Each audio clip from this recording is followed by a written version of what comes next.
And welcome to SEC Network Football presented by Sonic. It is a glorious day for some SEC football. Ben Hill Griffin Stadium, the Swamp, where the Florida Gators hope to get back to their winning ways. Their last time they played in this building, they just dominated Texas and looked really good. Their last outing, a disappointment against Texas A&M, trying to get their ship back in the right direction. Meanwhile, Mississippi State at 4-2, a pleasant surprise in the SEC this year. They will try to keep it going and pull off another upset as they are on the road for the first time here in the Swamp since 2010. And a pleasant good afternoon, everybody. I'm Dave Neal. This is former Texas running back Fozzie Whitaker. Morgan Uber is down on the sidelines. We will visit with her in a moment, but let's first start with Florida.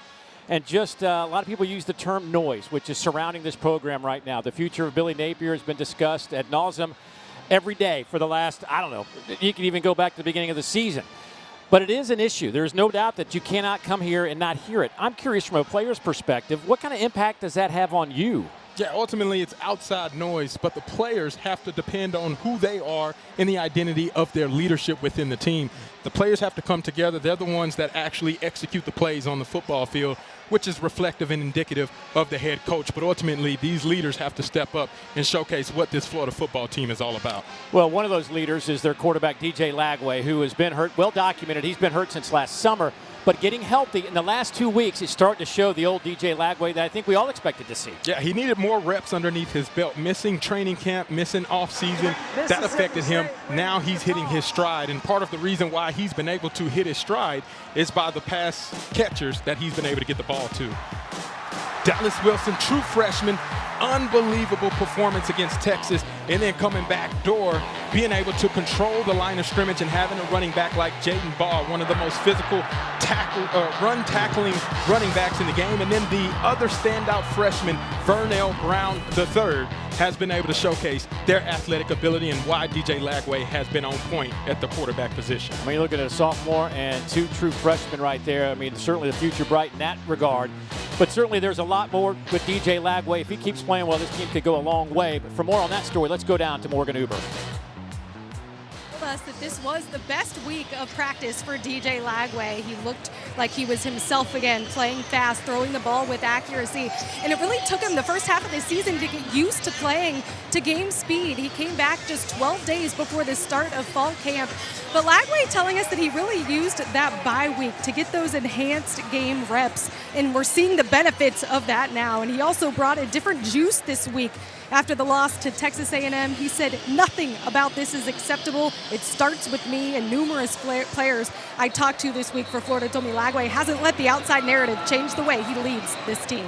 Well, he's certainly going to face an opposition ready for another upset win. When you talk about this Mississippi State team, they brought in a ton of new faces. Matter of fact, on this travel roster, there are 61 new players making the trip this year on the road. Meanwhile, 4-0 start, including a win over top 12 Arizona State. First time they've been 4-0 since 2014. But the last two games, obviously against Tennessee, had a chance to win that, with Texas A&M handed them all that they wanted to have. But certainly this is a team that when you look from a defensive standpoint, perhaps the biggest change has been with this group right here. Yeah, and it's all about the personnel. Coleman Hutzler still is running the same scheme, but personnel has been upgraded from 24 to 25. And then you take a look at the interceptions, the number of takeaways this defense has provided, and that's indicative of the points that they've been able to shut down over the past season.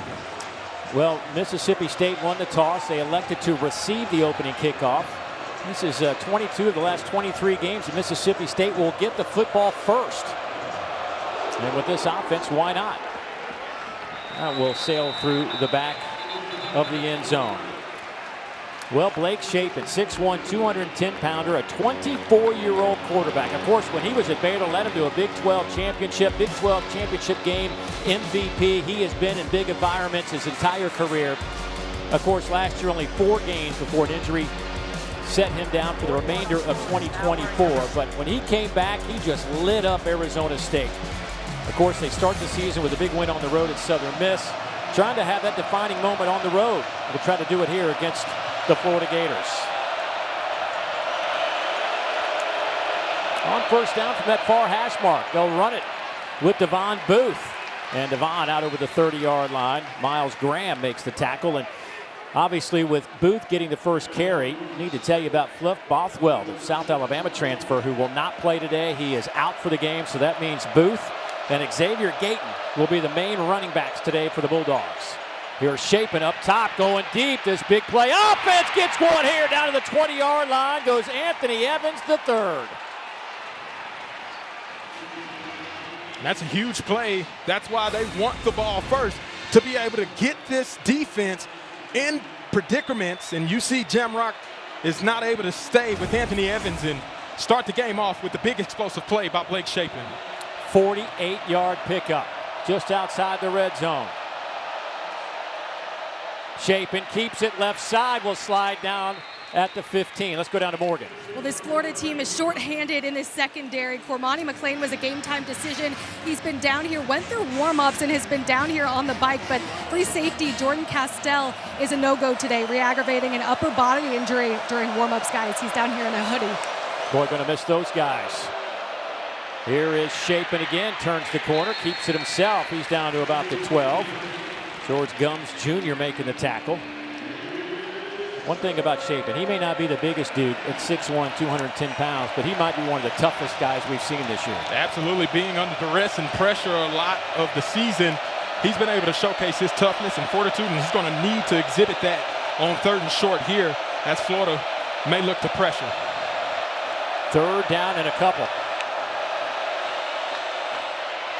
Inside handoff, big run for Booth. He's inside the 10, down to the 5-yard line. 1st and goal now for the Bulldogs.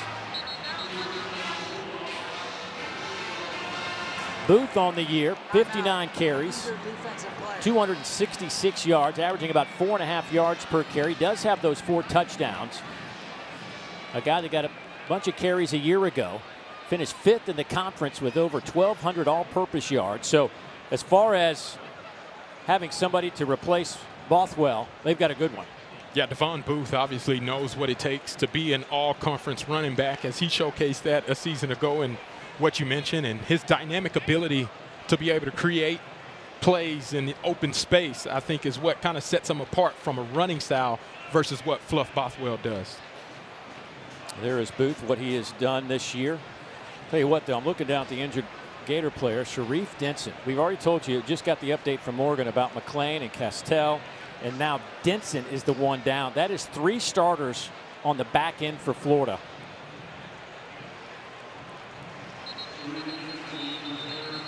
Oof. You start talking about going up against this high-powered offense, especially one of the best offenses in the first quarter and first half at putting up touchdowns, and the speed at which they play. It's really going to test the communication on the back end of some of these new guys that haven't had as much experience with each other in a fast tempo pace game. Boy, Levy liked his matchup with the speed he has at wide receiver on some of these Gator defensive backs, but he's going to really test him now without McClain, Castell, and Denson. It'll be 1st and goal for Mississippi State, an offense that scores almost 34 a game. That's 8th in the conference. Florida's defense has been solid, giving up less than 20 a game. And a couple of those were some late touchdowns the last few ball games. Quick snap. Handoff goes to Booth off the right side. He gets it down to the 3. There's Gums again, leading the charge for Florida, but it'll be 2nd down and goal. They love to utilize that zone read. A lot of times in the red zone, this is where you see typical Blake Shapin fake it to the running back and then go around the edge, being the lead blocker by Seydou Traore. Fake the handoff to the end zone. Quick slant, incomplete. They were trying to hit Brennan Thompson. Devin Moore in coverage for Florida, and now it'll be 3rd and goal. The outstanding job by Devin Moore, taking away the inside slant. That's extremely difficult to do, especially against a guy like Brennan Thompson. Sets up 3rd and short. And Kamario Taylor has checked into the game at quarterback. Their true freshman for specialty situations just like this. 6'4", 230-pounder will take the snap.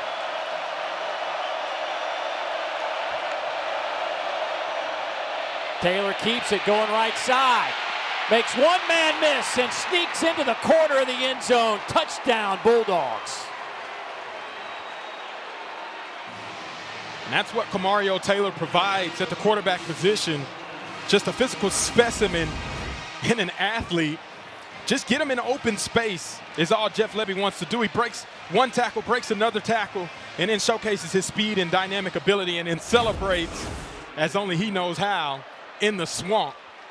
Kamario Taylor put the Bulldogs up first. True freshman, 6'4", 230 pounds. First snap was highly successful for Kamario Taylor. But what an opening drive by Mississippi State. Their head coach, Jeff Lebby, fired up about it. They lead 7-0 here in the swamp.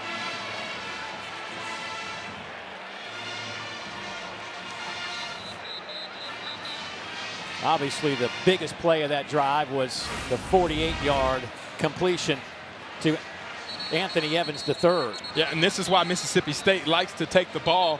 They love their matchup on the edges. Anthony Evans III showcases his athletic ability and the speed to run past defenders. And you get in the red zone and you put number 1 in at the quarterback position. He's a dynamic player, and he showcases that dynamic ability with that touchdown run there. 8 plays, 75 yards, 2:42 off the clock, and the Bulldogs out in front early against what's going to be a tough ask now of this Gator secondary against these talented receivers, Brennan Thompson, Anthony Evans, 2 speedsters on the outside. Florida's got their own version of that. We'll see them in just a matter of moments. This kick will get out of bounds barely. A favorable bounce right at the end. Vernell Brown was hoping that was going to go out of bounds. Number 80, ball be placed at the 35-yard line. It is first down. So an extra 10 yards. So DJ Lagway, here he comes. And they say that he is healthy, had a great week of practice. Maybe the best week of practice he's had since the end of last year in terms of healthy. And boy, when he is good, it's pretty to watch him throw the football around. Yeah, absolutely. He's been spinning it. A couple passes against Texas A&M along the sidelines that were money on the dot types of throws right in the breadbasket. Expect him to try to pick up again where he left off from last week. A sophomore out of Willis, Texas.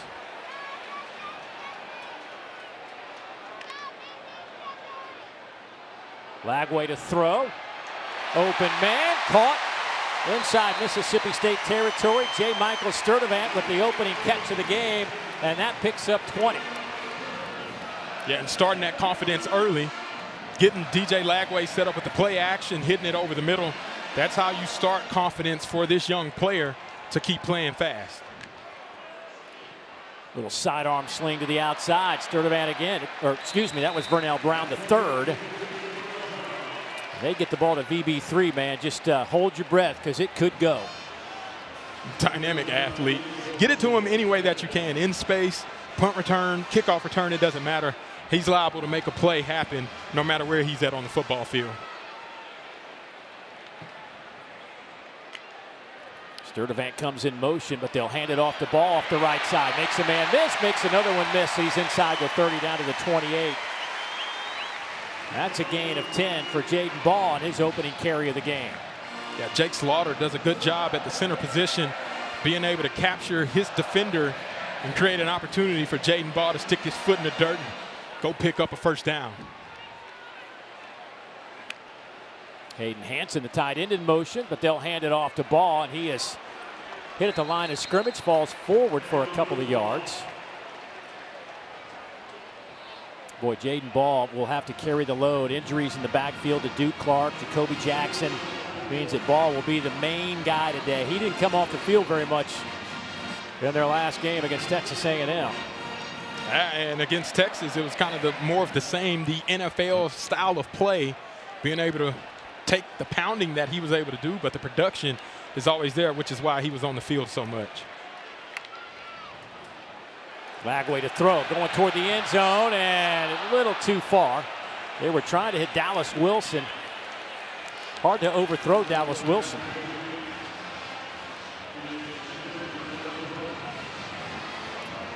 Yeah, anytime you get one-on-one opportunities, that Dallas Wilson matchup is a favorable one that Florida wants to try to exploit. Here on third down, you got to be alert here for Vernell Brown III or Trey Wilson to be an outlet across the middle for this Florida offense.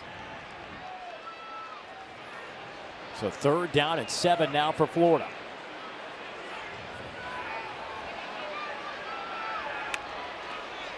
Pressure comes. Lagway on the run, pump fakes, takes it himself, 1st down Florida. Isaac Smith had a chance but could not get him on the turf, and there's what a dimension DJ Lagway can give you.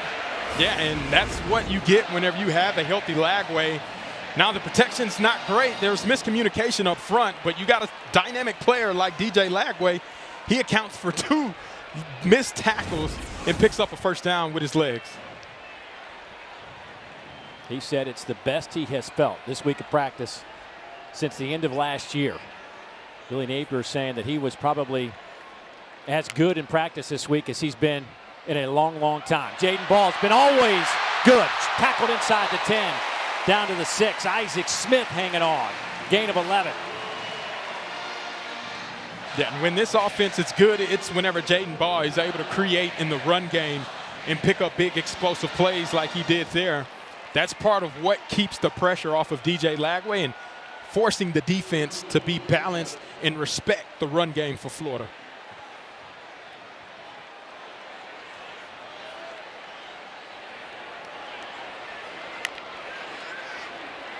Couple of play fakes. Lagway to the end zone. Knocked away at the last moment. Amir Jackson had it, bobbled it, and that gave the Bulldogs an opportunity and Brylan Lanier to knock it away at the last moment. Yeah, what a great call by Coach Callaway, the offensive coordinator, and Amir Jackson wishes he could have that back. Saw the end zone last week against Texas A&M, wasn't able to hang on to that one, and the contested coverage by Lanier played a factor in that incompletion.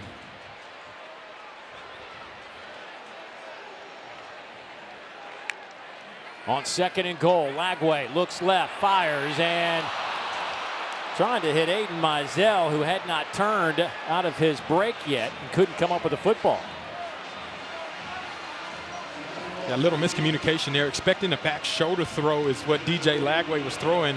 Mizell wasn't able to adjust on 3rd down here. This is Dallas Wilson territory.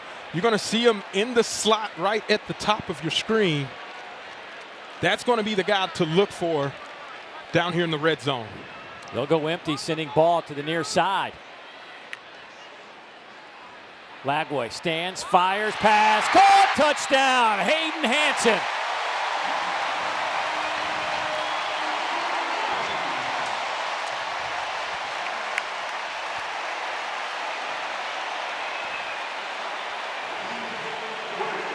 Rolling on the field, it's an incomplete pass. Oh. It's 4th down.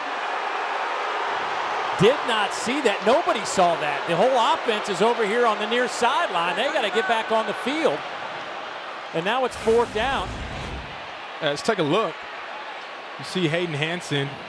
It appears as though he possessed the ball.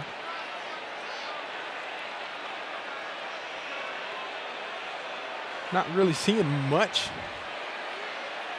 on that being an incomplete pass.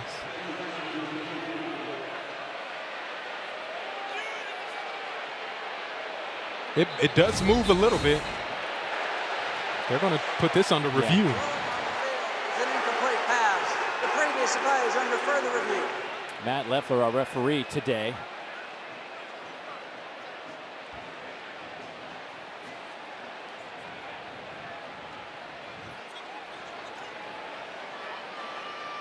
I didn't see anybody signal incomplete pass. Right.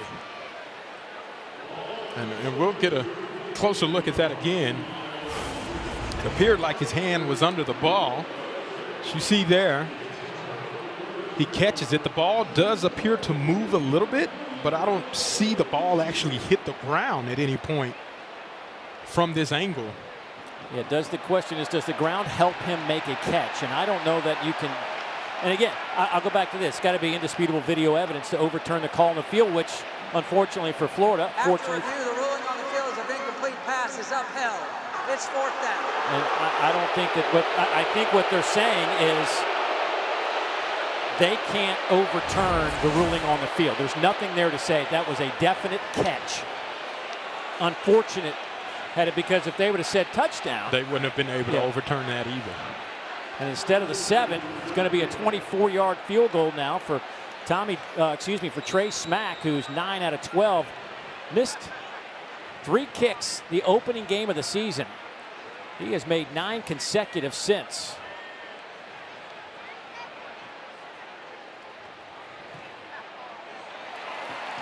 And he'll hammer that one through the uprights. So kind of a disappointing 3 if you're Florida. Yeah, and we'll take another look. As you look closely, that ball there, he doesn't have complete control of it. Called incomplete. Florida settles for the field goal.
You're watching the SEC on ESPN.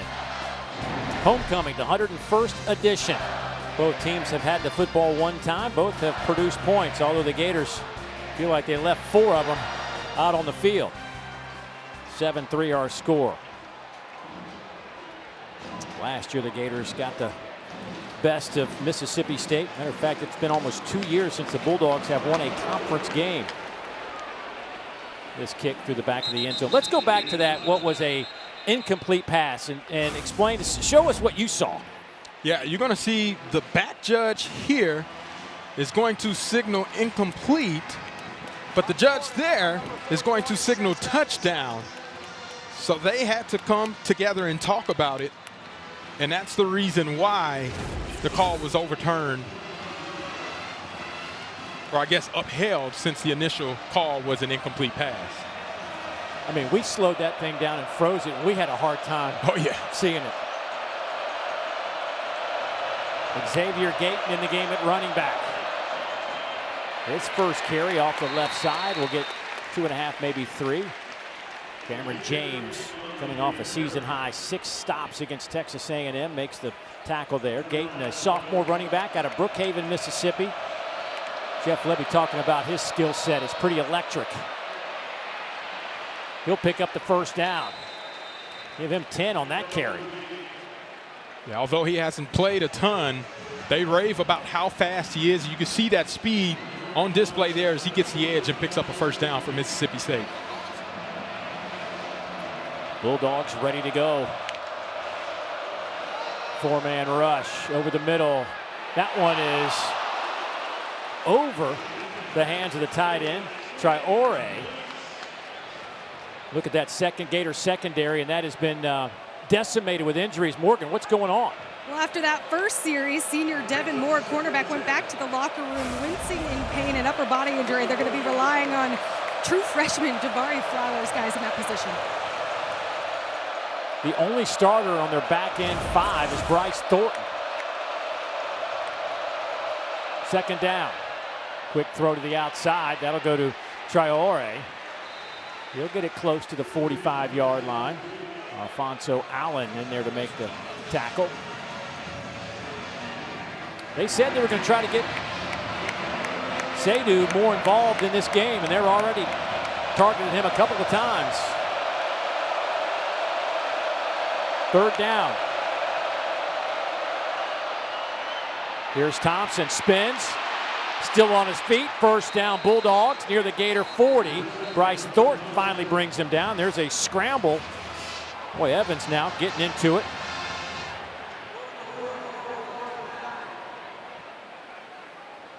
Gators thought there might have been a fumble. I think he was down. That was a dot by Blake Shapen throwing across the field opposite hash to Brennan Thompson, who was lined up basically at the numbers. Long throw for the first down. Shapen to throw again, has time, goes up top, has an open receiver. Thompson, the guy who runs a 4.3 40, couldn't catch up to it. Yeah, Blake Shapen, he just missed too far on that one. Just give him a chance. It was a great route. Brennan Thompson fakes like he's running a seam and then takes it into the post. And just too far for his outstretched arms for a guy that runs 4.2, I believe, Dave. I think he's even faster than that 4.3 speed. He's a 10-1, 100-meter guy, so regardless, elite level. Here goes Gayton off the left side. He gets 2 yards, so looking at a third down coming up. Boy, it's almost like that was too open. You know how it is? Like you get the open jump shot. It's just like you're too open. You need somebody. Yeah. You just got to lay it up, though, right? If you get that opportunity, man, just get it to him any way possible and let him try to make the play. On third down here, you can expect Florida to try to keep everything in front of them, but they got to find pressure to be able to get Blake Shapen to get rid of the ball quickly. Shapen, pocket collapses. He's dropped back at the 45-yard line.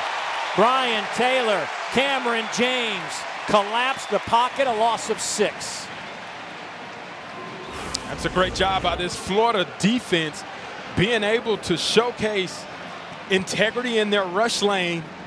Blake Shapen hangs on to the ball. Brian Taylor meets at the quarterback, and that's a sack, something that this Florida defense has been trying to emphasize more as the weeks progress. Nathan Tice will punt this one away to Vernell Brown. So the Gators get the stop. They have the football at the 12. Offense back on the field when we come back.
football is presented by Sonic. Buy one Sonic Smasher and get a free large drink when you order in the Sonic app. And in part by T-Mobile 5G home internet. Hey, nothing like a good homecoming parade. Good times here in Gainesville this weekend on the 101st edition of Homecoming. Time now for our kind of a big deal, brought to you by Old Trapper, our impact players. And, well, these guys have already had an impact today. Yeah, absolutely. Devon Booth, Kelly Jones, expect him to match up with Dallas Wilson and Miles Graham. I expect to see a lot of Dallas Wilson on this drive. The kind of energy and the surge that he's been able to provide since he's played over the past couple of weeks has been infectious, and everybody has talked positively about his impact. Expect DJ Lagway to get him the ball on this drive.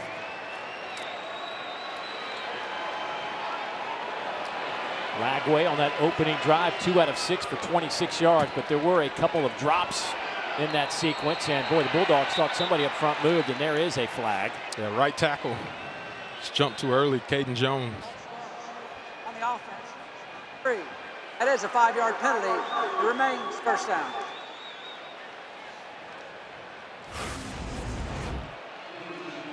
You see Caden Jones just takes a step a little too early. That false starting penalties has kind of been the bane of what Florida has been trying to get accomplished from a discipline standpoint, the number of penalties they experience throughout the course of a game. Aiden Mizell splits out here to the near side. They'll fake it to ball, quick hitter to the far side of the field, and there is Dallas Wilson. Dallas Wilson up over the 15 out to the 17-yard line for the true freshman out of Tampa, Florida.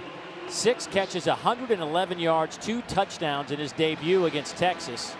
Had that 60-yard electrifying touchdown grab against the Longhorns. Big explosive playmaker threat on the edge for Florida. Coming near side, trying to get Wilson to make an unbelievable catch, but he just couldn't hold on. I think as soon as he hit the turf, the impact knocked it out of his hands. Yeah, and this is the matchup, Kelly Jones, Dallas Wilson, that we wanted to see. One-on-one opportunities. DJ Lagway is going to force it to Dallas Wilson. They think their guy is better than the opposing team's defender, and the ball just comes away from him as he hits the ground. But that matchup is going to be happening all night long. Now it's 3rd down and 3. Lagway underneath, pass is caught right at the 20-yard line. It's all about, they're going to say incomplete. Incomplete. Wilson couldn't hang on to it. He was smothered by a couple of white jerseys, and now the Gators are going to have to punt it away.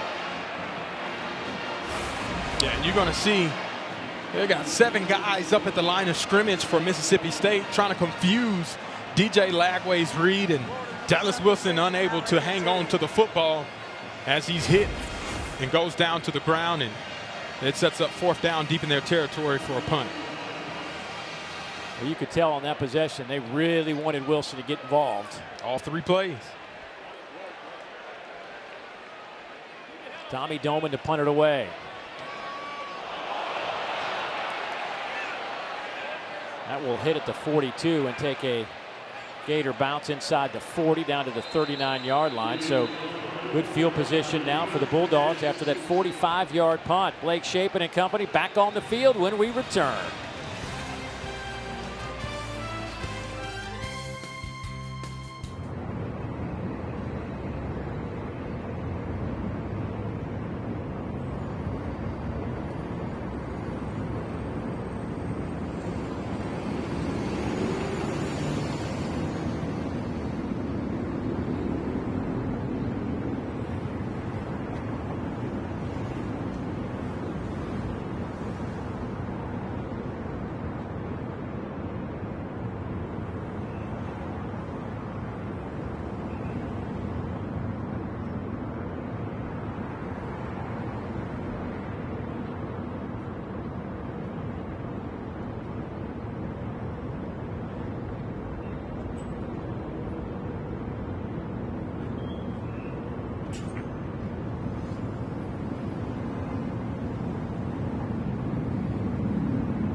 Let's take a look at the last drive for Mississippi State offensively. Blake Shapen overthrows Brennan Thompson, and that missed opportunity cost them points on the boards, which would have been a for sure touchdown. But on third down, they take a sack and ultimately come up empty-handed. We'll see if they try to utilize that downfield throwing threat to try to put this Florida defense back on their heels. Both these teams were absolutely miserable against Texas A&M. Both these teams, their last game was against the Aggies. They were horrible on third downs. Gators stretched that one out very nicely. Caraway leading the charge. Mississippi State had an average of third down and 11 against A&M 2 weeks ago. Last week, Florida had an average of third down and 9.5. Shows something about that Texas A&M defense as well. Gators bringing some pressure. Shapen spins out of it. Looking, fires. Pass caught, first down, Bulldogs on that far sideline. Jordan Mosley just hanging out over there in front of the bench. Nobody saw him. You're going to see a good block by Devon Booth. Gives Blake Shapen an opportunity to escape the pocket. And for him to be able to have the confidence and poise, finds Mosley. That's a big play. Handoff goes to Booth. Makes a man miss to the 42-yard line. Boy, I'm watching that secondary of Florida right now. Remember, they were just banged up today. Bryce Thornton, the only starter left out of the back five, and they're just pointing and talking. I mean, they're communicating, but it's like they're a little bit they're not sure. Another wide open man. Thompson to the end zone. Oh, what a play! What a play by Bryce Thornton. Came out of nowhere to knock that one away. Yeah, and Bryce Thornton covered some ground to be able to get over there. Brennan Thompson seems to be shaking up on that play. You see one-on-one opportunities again. Brennan Thompson wins his route, defeats the defender. Ball's thrown slightly inside. If it's away from the defender, Brennan Thompson has a chance. Otherwise, Bryce Thornton is able to get over there to force that incompletion in the end zone. Boy, it looked like Thompson hit his head hard on the turf at the end of that play.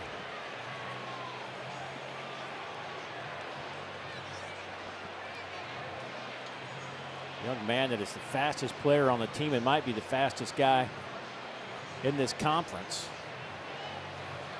Had 133 yards receiving against Arizona State, and of course that huge play late in the game, the 58-yarder when he ran by everybody for the game-winning touchdown. Yeah, he possesses some special speed. And obviously you hope that he's okay as he goes off to the sideline. And now, without him, you got to find who's your go-to guy on third down. Mario Taylor checks into the game at quarterback on a third down and short. Already has a touchdown today. Taylor takes it himself. He got walloped, but I think he has enough for the first down. They'll spot him at the 39, and that will be enough. And then there are a bunch of flags coming in. Childs has his hands up in the air for Florida like he did something.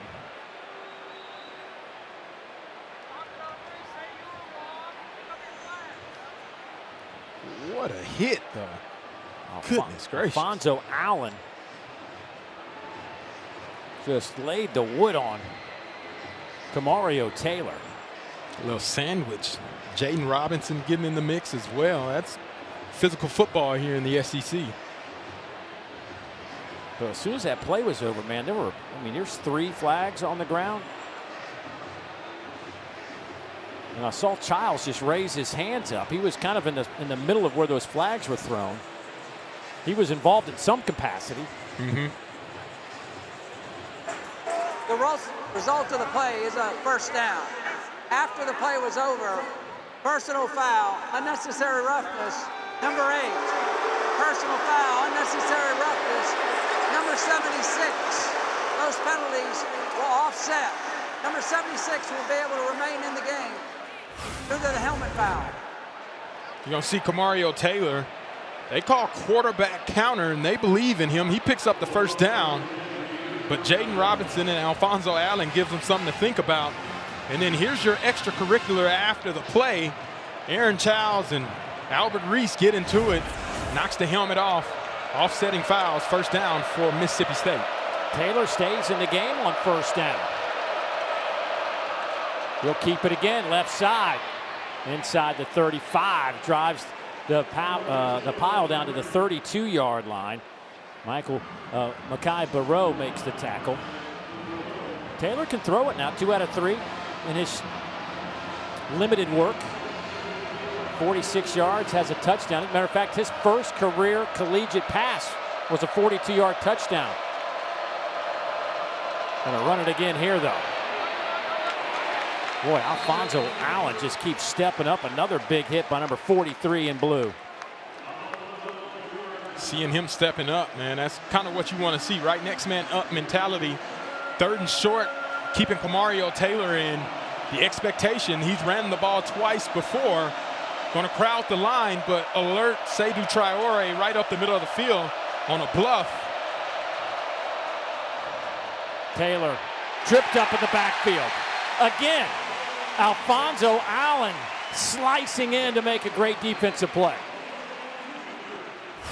Alfonso Allen is playing on fire right now. You got quarterback being able to take the keeper one-on-one.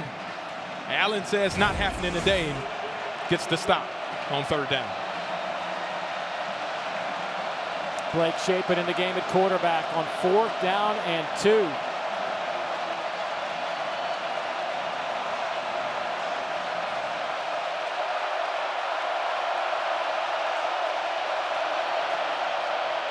Shapen tries to run it. Jaden Robinson making a play for the Gators, and they'll get the football on downs.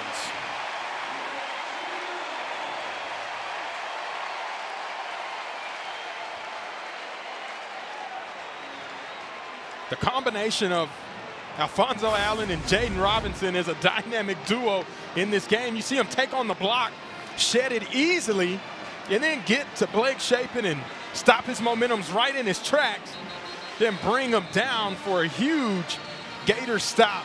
That's what you want to see from the defense, playing physical, nasty football for this Florida team. See if the Gator offense can ride the momentum of that stop. DJ Lagway, 3 out of 9, 38 yards to start this game.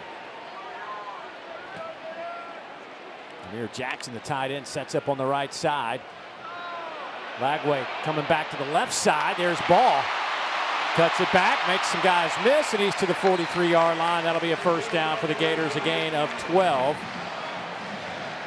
Bingley Jones finally brings him down. Boy, that's an elusive running back at 231 pounds.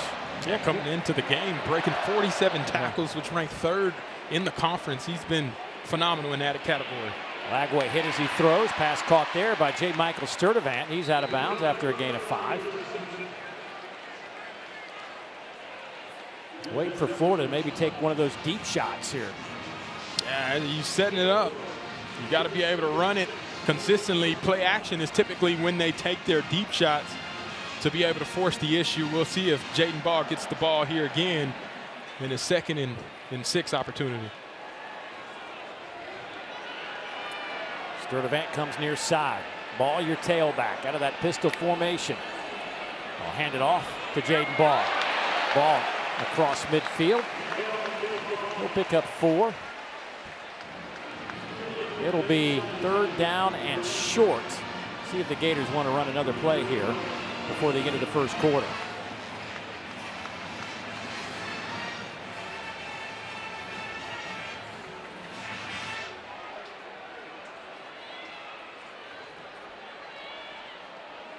Third and a yard. Fake it to Ball. Lagway trying to dump it off underneath. Has a man. Aiden Mizell, first down, Florida. So the Bulldogs lead at 7-3 after 15 minutes of play. Yeah, and the only touchdown has come from Kamario Taylor, utilizing his legs. But the Gators, they're finding some momentum on that pickup. First down.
38 points in the first half in Athens. Here's Lagway trying to put some points on the board for the Gators. Spins out of trouble, slings it far side. Pass caught there by Mizell.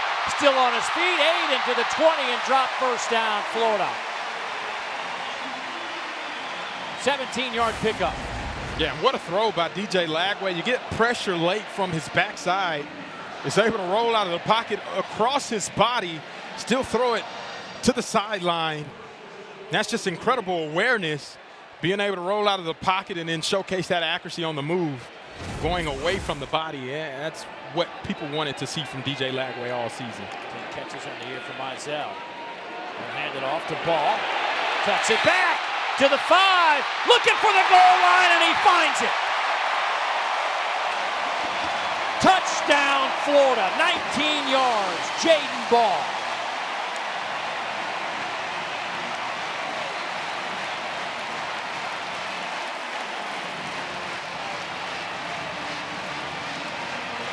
Exceptional run by Jaden Ball. I feel like one of the most underrated ball carriers in the conference, being able to put his speed, size, and athletic ability on display with that run to put the Gators on top.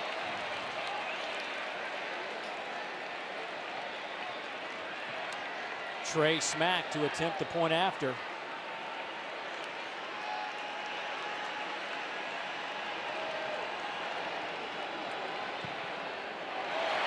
He is now connected on 89 consecutive PATs. You see how I waited till after it went through?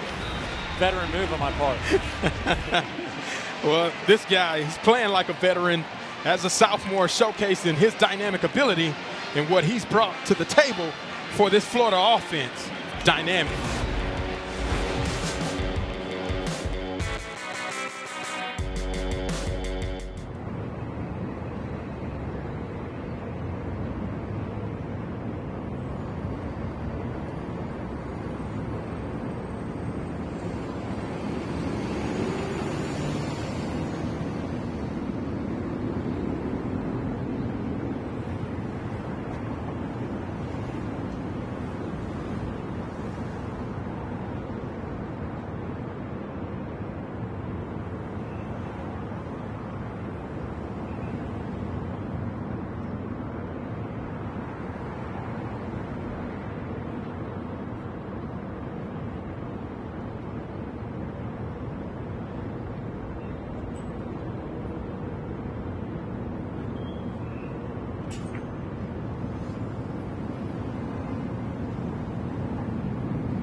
Gators have taken the lead here in the second quarter. Mississippi State, by the way, still hasn't given up a touchdown in the first quarter this year, but it didn't take long for the Gators to strike here in the second quarter as they lead it by 3.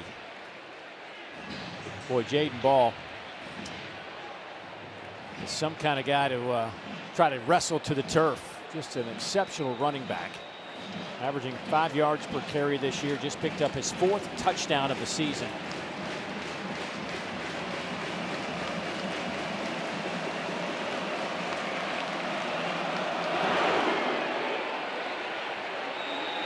will sail into the hedges in the end zone. Let's get an injury update. Let's go down to Morgan.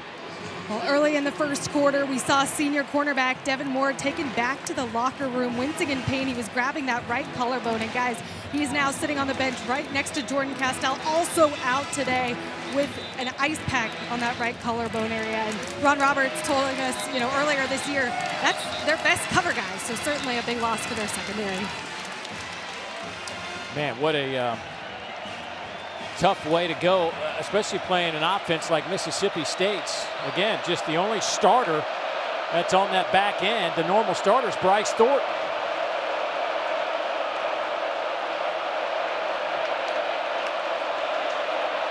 Four-man rush.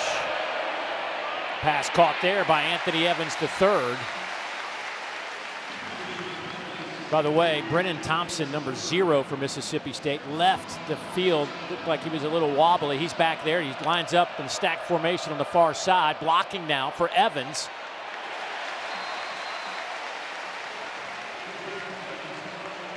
Evans makes that catch. Miles Graham hustles out to make the play. So now you're looking at 3rd down and 5. It's one of the things about tempo. You can't go fast until you get the first down. And this is a critical 3rd down on this drive. You don't want to get the ball back to Florida with the momentum they created scoring last time they had the ball. Shape in pocket, collapses, somehow avoids disaster, and then finally drops.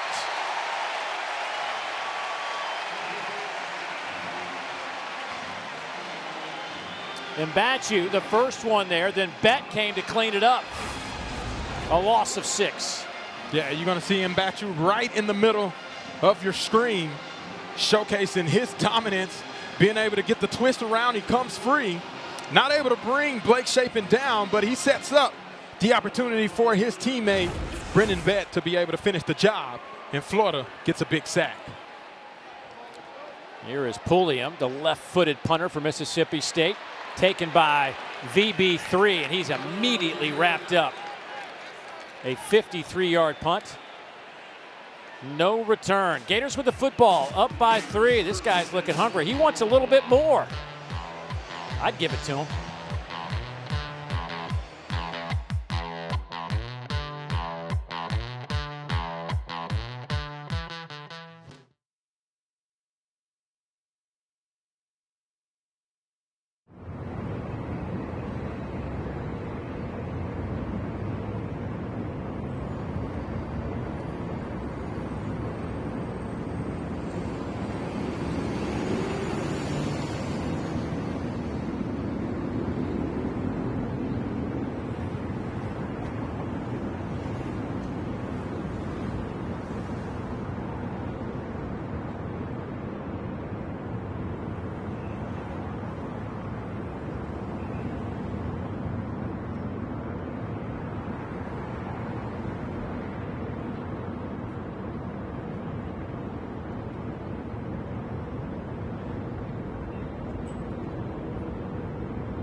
Let's take a look at For the Win, brought to you by Sanderson's Farms. Boy, you know, around these parts, you got to have a bunch of big wins. And some of them have occurred here in the Swamp. Florida, under Billy Napier, beat Tennessee back in 2023. Of course, Ole Miss last year here in the Swamp as the Gators on that little tear they were on at the end of the season, winning 5 of 6, and then of course had a huge win. People thought that maybe the Gators had figured things out, beating Texas pretty soundly here in Gainesville.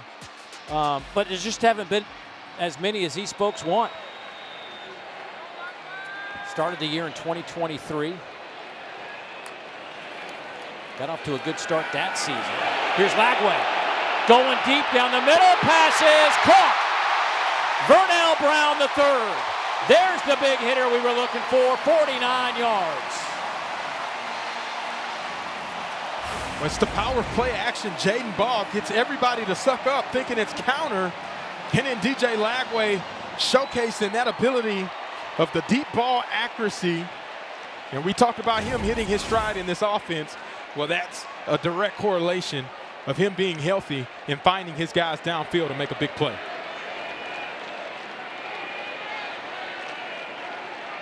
From the 28. Lagway looking left, now to the middle. Has a man, that one is picked off. Brylan Lanier stepped right in front of the receiver. Out over the 30 to the 34. The 9th interception of the year for the Bulldogs. They have a pick in every single game this season. Hayden Hansen looked like he was open for a minute, and then there's Lanier. Yeah, Lanier does a great job of trying to sink it and force DJ Lagway to throw this. But for DJ Lagway, that ball has to come out right now. As soon as he clears the linebacker, and DJ Lagway being late on the throw, it opens up the opportunity for Brylan Lanier to be able to undercut that throw in the red zone and then get some good positive yardage after the interception. Well, that's number 8 on the year for DJ Lagway, who leads the conference now in interceptions. Little razzle-dazzle. Here comes Brennan Thompson. Gators stretch that one out extremely well. He's to the 32, and there's Alfonso Allen again making a play, a loss of 2. Let's go down to Morgan. Offensive line coach for Mississippi State, Phil Lodehold, ripped into his offensive line, inspiring them, saying we can't waste any more drives. And quarterback Blake Shapen telling me this week that that's what he's most impressed by, the way they can just take these honest conversations with themselves, guys. Bulldogs try to take advantage of that turnover after the Gators had a big play to set them up in fantastic position. Now it's Shapen over the middle. This one's caught to the 45 and thrown down as Thompson at the 47-yard line. That'll be a gain of 15 for the Bulldogs. That was an absolute laser. The offensive line gives Blake Shapen a pocket. He's able to deliver strikes like he was there for the first down.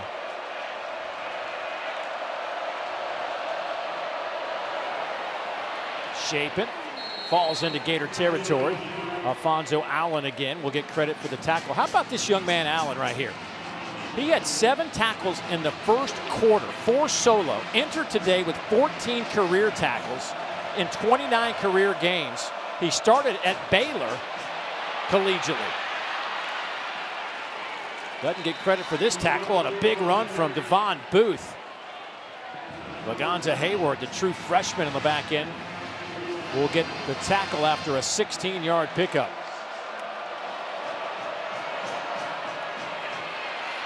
Here's Evans breaking some tackles and falls inside the 20. Ben Hanks III. Boy, we're calling some names we didn't think we'd be calling today. Yeah, and this is where tempo really gets you, is defense is out of breath. You got to communicate quickly, and in doing it with guys that haven't been out there before, it makes it very difficult. You got to be locked in at this point in time. Sophomore Miles Graham trying to help those guys out on the back end as much as he can. That outstanding linebacker for the Gators. He and Jaden Robinson, along with Aaron Childs, on first down. They'll go with Booth again, right through the middle of that line. He's down to the 16-yard line.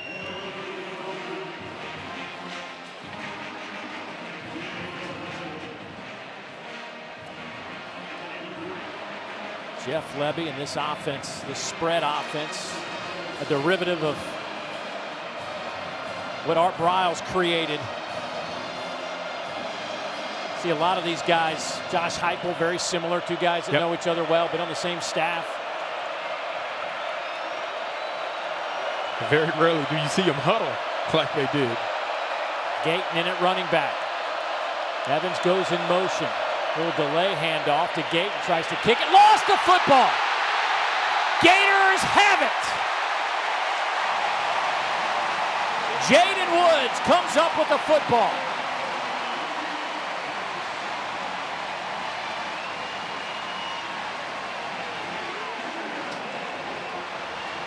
That's exactly what this Florida defense needed. In a time where they were giving up big chunk plays, getting tired on the field. Gayton, a young guy that hasn't had much of an opportunity, Brian Taylor knocks it loose, carrying the ball with only one arm on it. And you see Brian Taylor's arm there, forces the ball out, and then Jaden Woods, the freshman, able to come away with a big play on that drive to get this Florida offense back on the football field. Both teams have turned it over deep into their opponent's territory.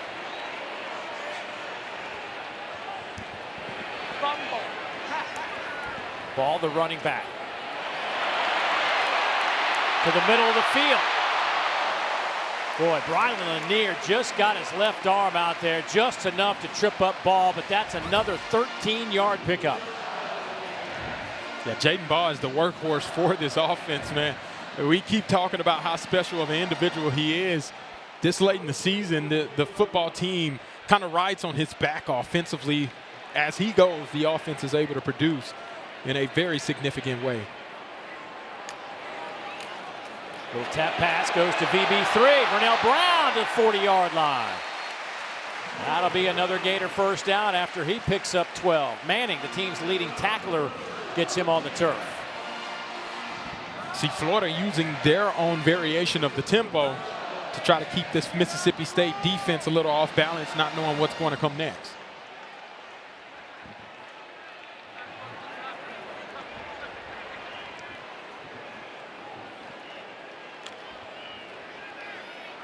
Ball to left side. Big hole. Jaden Ball to the 20, to the 10. Touchdown, Florida. 60 yards.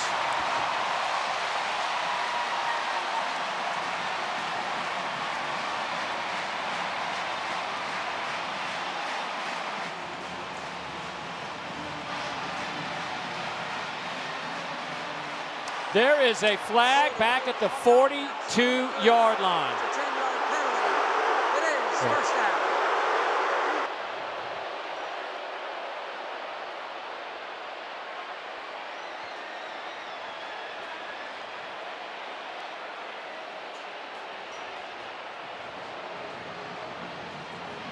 What an unfortunate turn of events for Florida, and what a great break for Mississippi State. Yeah, check the right side of your screen. You see number 3, the receiver they're calling holding right over there. The jersey pull, Jerron Manning wasn't able to get off of the block because of the impediment of the jersey hold, which brings back a touchdown in a back-breaking play that this offense needed in this moment. Well, they're going to give Jaden Ball a break after that 60-yard gallop that was called back. KD Daniels in at running back. They'll fake it to KD. Latway stays on his feet to midfield and slides out of bounds. He'll pop back up. Deontay Anderson pushes him out of bounds. Close to the line to gain, but I don't think he's quite there. Yeah, he kind of takes flight. Anderson pushes him, and Lagway has nowhere to fall as he jumps up into the air. He landed awkwardly, but is able to get up and set up an opportunity for second and short.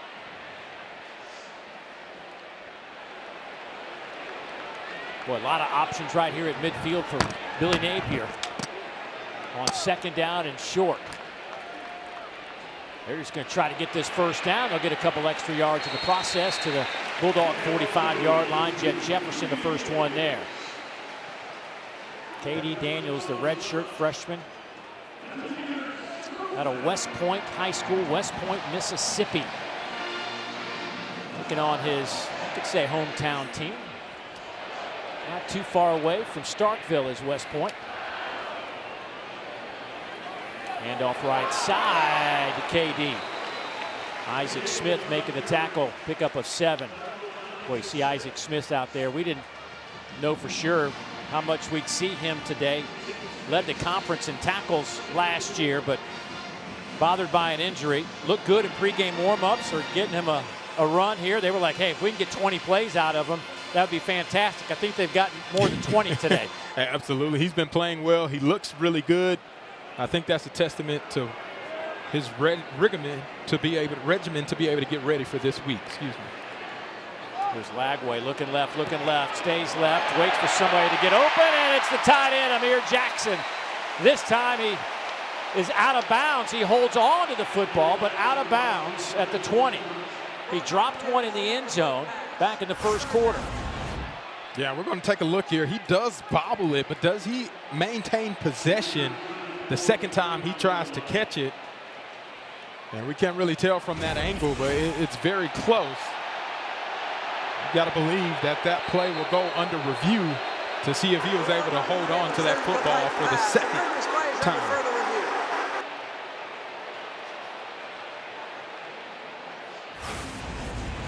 And here's a better look at it. See, he bobbles it to begin with, but then appears to actually maintain possession. Still has that left foot on the ground. Does he's in the air, left foot, let's see, left foot, right foot, and right we foot. Can't see, like, we don't know the bobble. Yeah, that angle makes it a little bit tough. And here we go. Bobbles it initially. That right foot is going to be the best bet, actually. It appears he may have secured the catch at that time. Right foot appears still on the ground from that look. Is there anything you saw, Dave? Boy, it's one of those, again, it goes back to, it's so close. The ruling on the field was incomplete. And do you have conclusive, indisputable video evidence to overturn the play? I'm not sure you have that there. If it was just me, I'd give him the catch. Yeah. Just if we were playing in the backyard, I'd say, yeah. Get a little toe tap swag in there. I think he does. That right foot stays down long enough after the first bobble that I think he secures it. And for confidence, that would help him after missing that catch in the end zone. For him, he'd be probably upset if this one doesn't get overturned. I'd give it to him. After review, the player did have firm control with his right foot inbounds. Therefore, it's a catch. It'll be 1st and 10 at the 21-yard line. Some taps on the chest and a deep breath by Amir Jackson. Do have to say, Russ Callaway was in his bag on that play, being able to utilize the short screen and get Amir Jackson to be able to stutter and then release to the outside. That's why he was so wide open and had the opportunity to basically bobble it and still come down with the catch. So the Gators going to go with a 2 tight end look here with Jackson and Hayden Hanson on the field on a 1st down and 10 from the 21-yard line.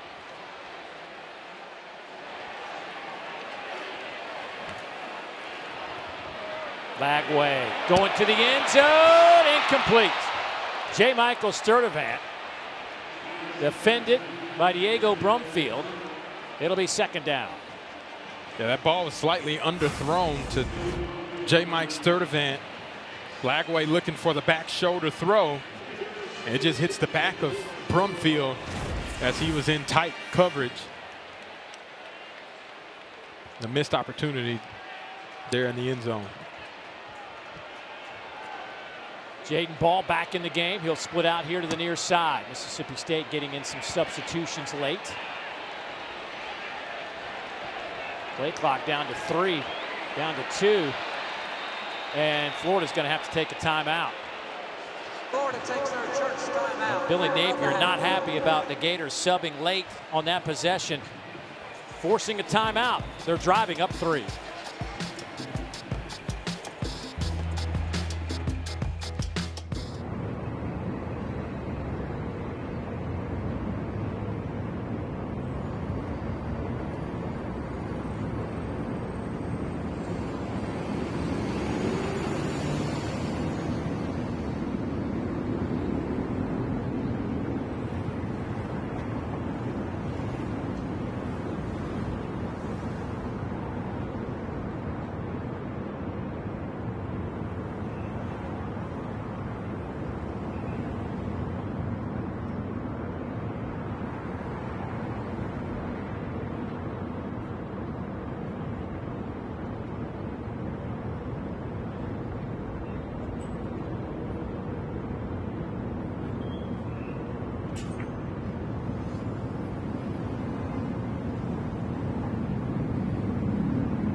Coming up tonight at 7:45 on the SEC Network, 16th ranked Missouri squares off against Auburn from Jordan-Hare Stadium. It's also available on the all-new ESPN app, so you can watch anywhere. And don't forget that coming up after that game, it's SEC football final.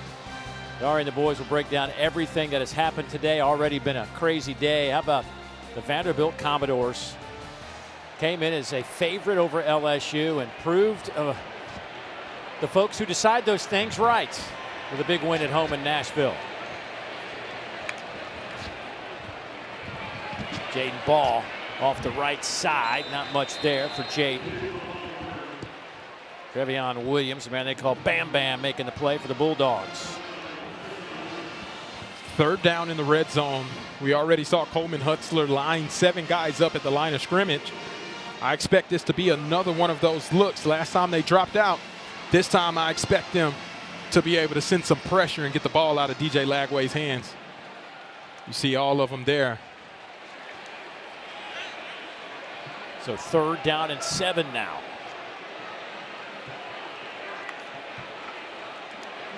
Lagway takes it himself off the left side.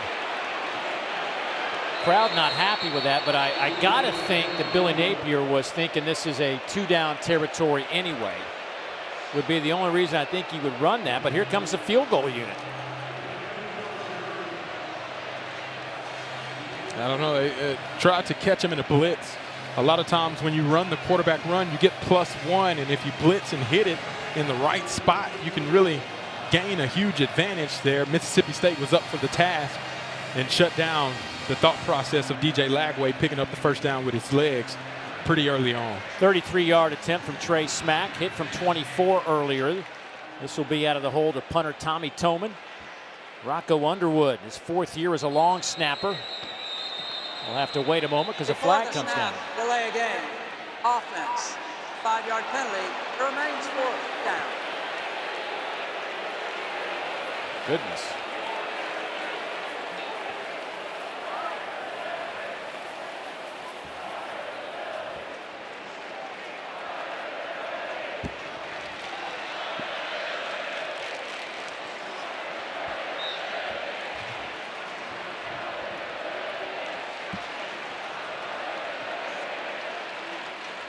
So this changes it to a 38-yarder.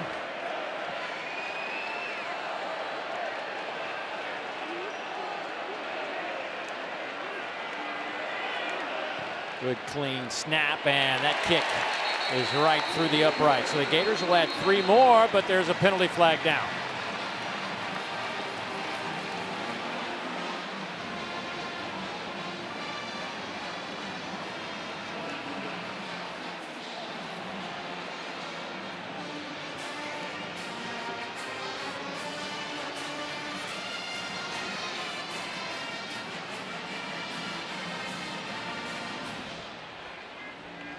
Personal foul, hands to the face, number 70 on the kicking team. That's a 15-yard penalty. It remains 4th down. Oh my gosh, 20 yards in penalties. This is going to turn out to be like a 53-yarder now. You're going to see him right in the center of your screen. On contact, hands comes right up to the face right there and gets in that face mask area.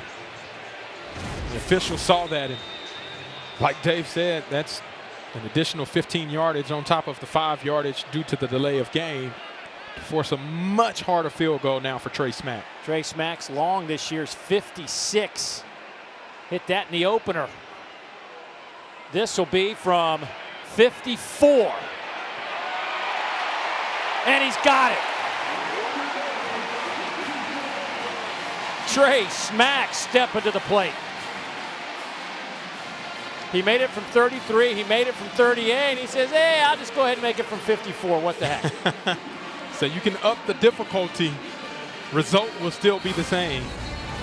Trey Smack actually smacked the ball and had room to spare on that 54-yard attempt.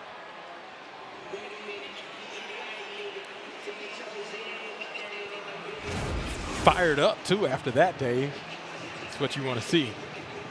The senior kicker has now made 11 straight after that struggle in week 1 for his career.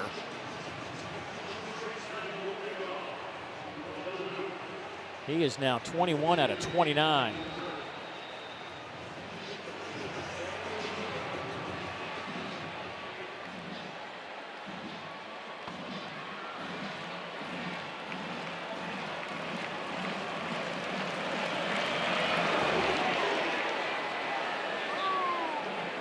And that kick will sail into the back of the end zone. So the Gators lead it 13-7. The Bulldogs scored on that opening drive. Billy Napier trying to get his team back into their winning ways after what has been a difficult start. You see, back in 2022, boy, everybody got excited. They faced Utah, won that one, finished up 6-7 on the year.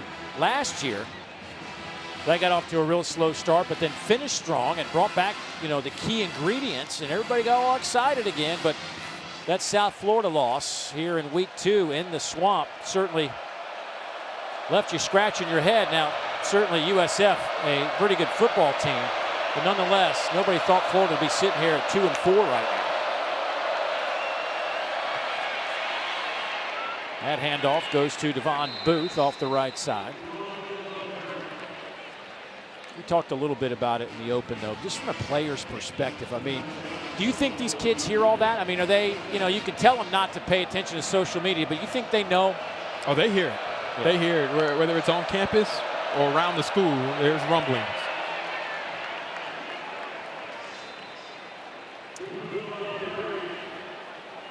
I had a chance to see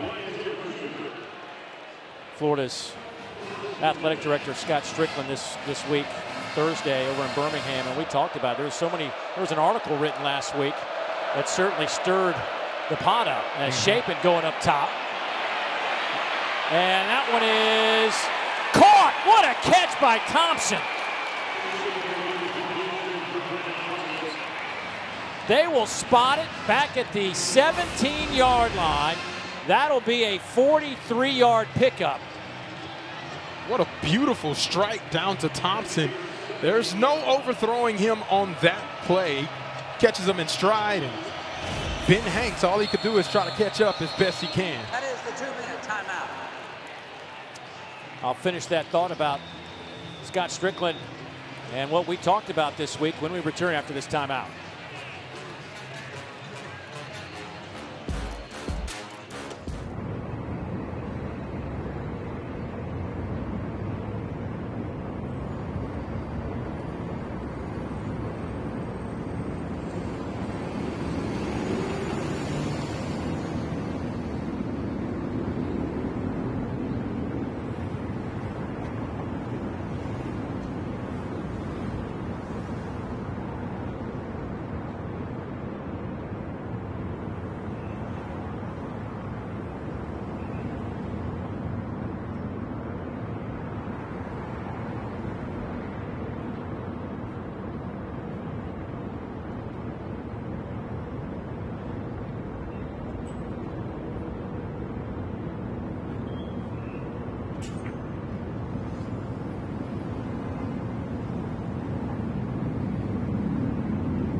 All right, guys, here we go. First down for the Bulldogs inside the 20-yard line. They'll give it to Booth. That goes nowhere. But anyway, just to finish that conversation I had with Scott Strickland, the AD, he told me that this article that came out earlier this week about him having a meeting with a bunch of boosters, Florida Gator boosters, who would determine that this was it for Billy Napier was completely false. That meeting never occurred, and that decisions like this regarding the Florida Gator head coach will be made in his office and not with outside influences. That's just what he told me. I go with it. I've known him forever. And he even told the reporter in that situation that he never had a meeting with the boosters. So that's where we are. I mean, who knows if Billy Napier will be here tomorrow or not. But I don't think that decision has been made. Yeah. I think ultimately the only thing that man cares about right now is winning this football game. Absolutely. It was this time last year that they went on a run to win 5 of the last 6. Yep. Homecoming against Kentucky. Handoff Booth. Boy, it looked like there was a hole there for a moment, and it closed in a hurry. Joseph Mbachu steps up, the true freshman, making a play. Yeah, big play there. 30 seconds. You get the timeout for a third down, and this is an opportunity for Jeff Levy to draw up something for his playmakers.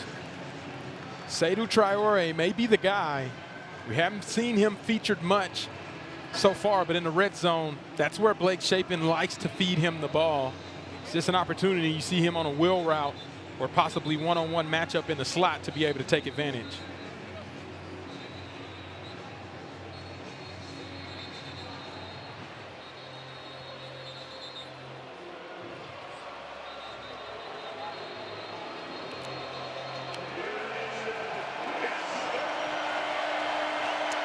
It'll be 3rd and 11.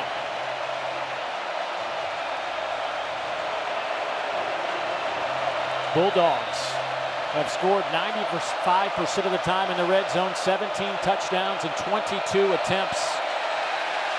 And a flag comes out. Some movement by the Bulldogs. Start. Offense, number 52, 5-yard penalty. It is 3rd down. The first penalty against the Bulldogs this afternoon. Yeah, you see Flinch's left guard, Zach Owens, not able to hold his water, pushes him back 5 yards.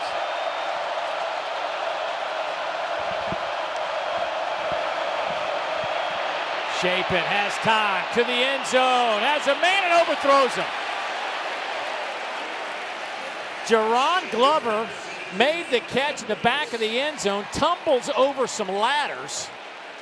An incomplete pass. Shapen just too much on it. Yeah, and again, that's another ball that Shapen wishes he can have back. Offensive line gave him the opportunity. Glover won in the back of the end zone. The ball's not even in play for Jerron Glover to make that attempt in the back of the end zone.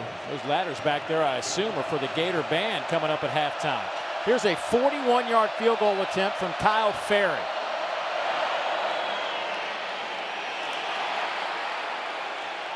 No good.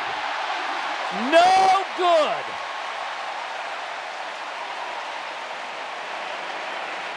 The Gators get the stop. Well, that looked like that went right over the top of the crossbar, didn't it? I mean, the upright. The upright, it looked like it went over the upright. It's a better look at it again. It's so hard to tell. The officials look at each other and both agree. And this is a good angle. We can't tell exactly where the ball is whenever it does appear over that upright. Maybe it's already past it. Cal Ferry obviously thought he made it. The holder believes he made it, but officials say, nah. And Billy Napier's defense, they get the stop on that field goal attempt. Florida with 1:36 on the clock, but no timeouts left. And it's a ball, breaks another tackle. Of course, came in among the best in FBS at breaking tackles. He's surpassed 50 after the first half here. They got to get on the line quickly. Try to get the ball out of DJ Lagway's hands fast and picking up a first down and getting out of bounds.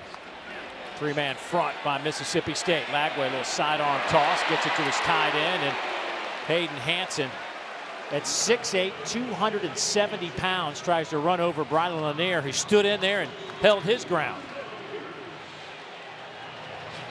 They get the first down. That's what you got to have in 2-minute drill, is get that first down. Now you're rolling. Hand it off to Ball. He's out over the 40 to the 41. Malik Silla will get credit for the tackle. Pickup of 7. Gators got to keep going here. Clock under 45 seconds now. Again, no timeouts for Florida. Hansen out of bounds. That'll stop the clock. 35 seconds. And that'll be a Gator first down. Keep taking what the defense gives you in this instance. With 35 seconds, defense is playing for a deep shot. You're going to get some of those 5-6 yard out routes to be able to open up something down the field. But don't get too impatient forcing it before it calls for you to try to take that long, deep shot. Lagway pump fakes, just throws it out of bounds. Lagway at one point was 3 out of 9 in the first quarter. He is 12 out of 21 now through the air for 178 yards. Does have an interception.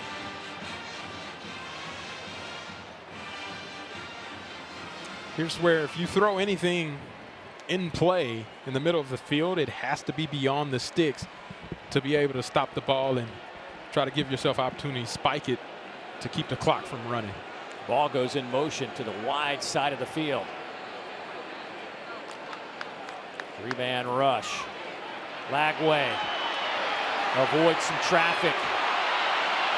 Trying to get out of bounds, and he'll do so. There's 21 seconds now, being chased out of there by Silla.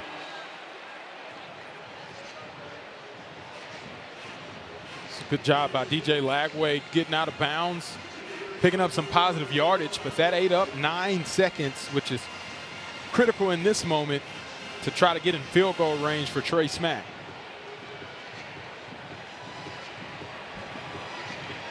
Again, Trey Smack has a career-long 56-yarder. It's the longest in the SEC this year. Maybe get it.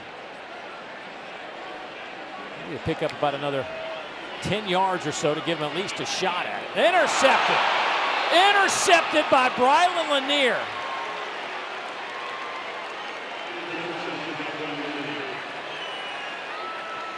Stepped right in front of the window and came up with a huge turnover. Yeah, and Brylan Lanier does a great job of stepping in front of that pass. You can see DJ Lagway looks to the left for his first read. It wasn't there, so he goes to a second read, but on a 3-step drop, it is way too late to be able to try to get it to your second read. And Lanier is the beneficiary of being able to capitalize off of that late read by DJ Lagway. Lanier's second interception of the game, his third of the season. Bulldogs do have 3 timeouts left.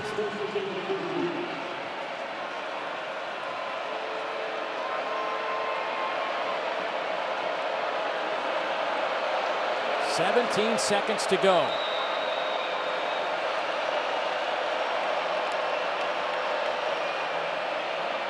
Down the middle, and nobody's home there.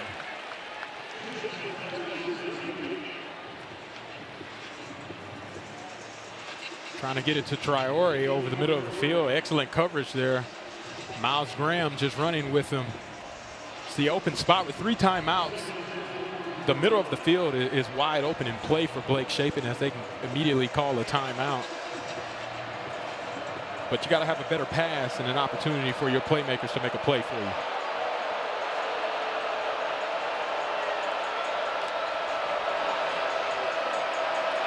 Shapen trying to get out of trouble and can't do it.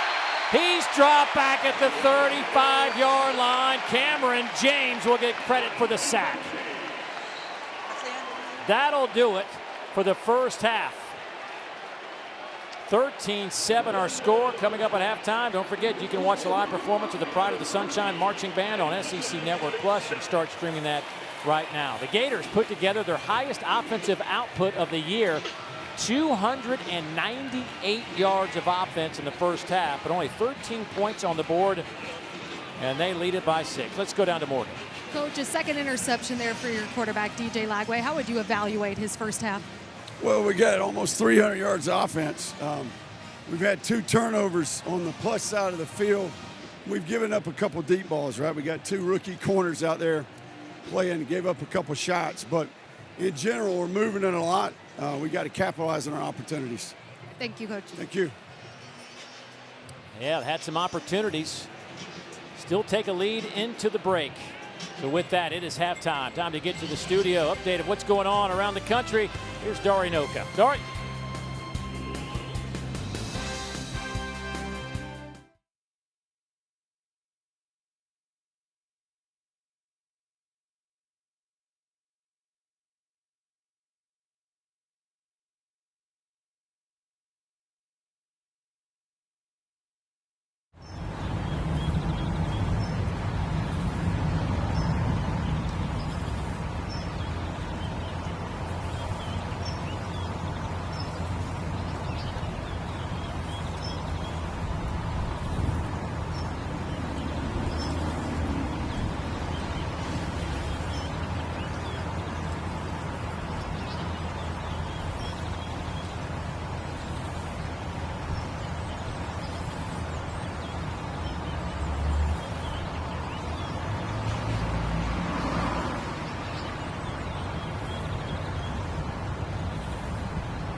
You're watching SEC Network Football presented by Sonic. Back at Steve Spurrier Florida Field, where the Gators lead it by 6, 13-7 over Mississippi State. Dave Neal, Fozzie Whitaker back with you here at the Swamp, where a little bit of a, I guess you could say, sloppy first half. Nonetheless, very competitive at that as we take a look at our experts for work, brought to you by our friends at Principal.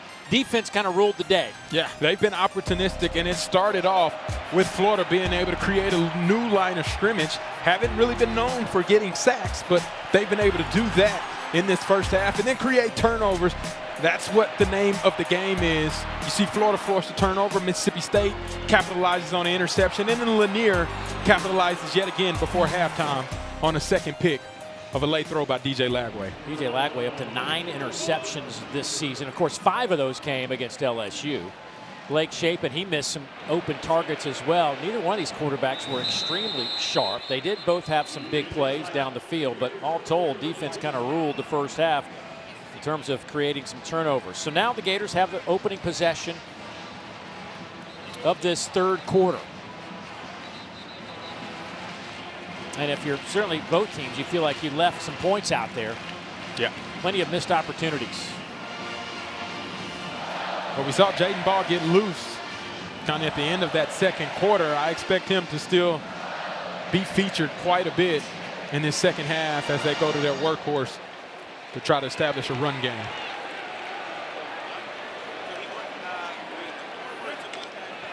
First down and 10. Here's Ball, can't hang on to the pass. It'll be incomplete.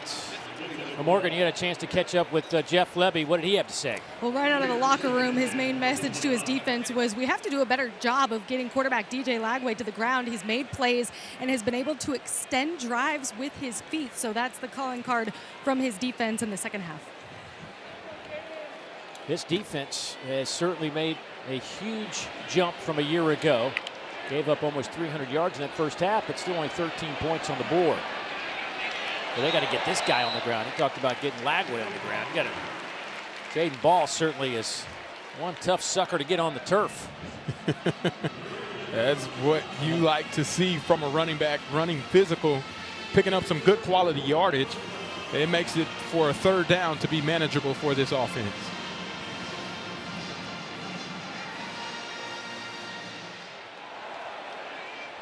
See them all at the line of scrimmage yet again. 8 up at the line for Mississippi State. Lagway will throw. Going up top, trying to find Dallas Wilson, and that'll be incomplete. Coverage on the outside by Kelly Jones, who might be one of the few guys on this field that can run with Dallas Wilson. Yeah, and Kelly Jones done a great job anytime he's been matched up with Dallas Wilson. Another incompletion there. Didn't really get an opportunity on the ball, but the coverage was so tight. Kelly Jones has been like that all day on that side of the ball. And now Anthony Evans, the third, back to return this punt. An electrifying return man in his own right. He'll make a fair catch at the 25-yard line. Let's talk about this week's secret recipe, brought to you by Bush's Grill and Beans. Well, you had 3 opportunities to be able to connect on the deep shot, and Blake Shapen could not connect. Brendan Thompson right there for a sure touchdown. That would have been.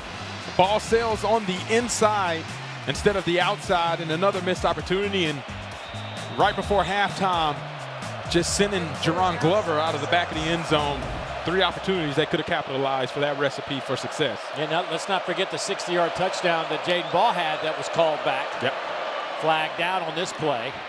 Nowhere to run for Seydou Traore.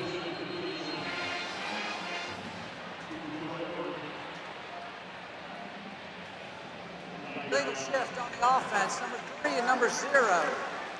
5-yard penalty. It is first down. Thompson and Evans, you guys didn't get set. And you see all the guys are motioning out and trying to get lined up for their position. Brendan Thompson, at the bottom of the screen, still wasn't set. You got to be set for 1 count, then you can snap the ball legally. Devon Booth in the backfield, but they will get it to Aiden Williams, and he is blasted around the 22-yard line. Jaden Robinson making the tackle. Yeah, they are hitting physically. Jaden Robinson hit him so hard his shoe came off on that last hit. Chapin's numbers, 10 of 16, 160. Last week, or in their last game against A&M, he was 15 of 20. Here goes Anthony Evans, and they stretch it out nicely. The Gators played that extremely well. Lagonza Hayward, one of 3 true freshmen playing in the back end, along with Ben Hanks III and Javari Flowers, because of injuries, making that play. Yeah, you're going to see Hayward flash on the right side of your screen. Miles Graham forces that play out, and then he sets the edge and picks up a nice TFL for this Florida defense. 3rd and long. Chapin. Pass caught by Thompson, nowhere to go. Thompson swallowed up there by that one of those freshmen we were just talking about, or excuse me, Miles Graham out there, along with Ben Hanks. Ben Hanks, that freshman, getting the start over Cormani McLean today. Ben Hanks III, freshman out of Overtown, Florida, Booker T. Washington High School.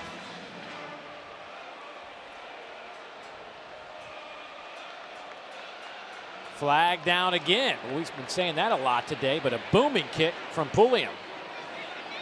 That'll get even better. It'll nestle inside the 10 down to around the 7-yard line. A massive pump, but we'll see what happens here. There is a flag back at the line of scrimmage.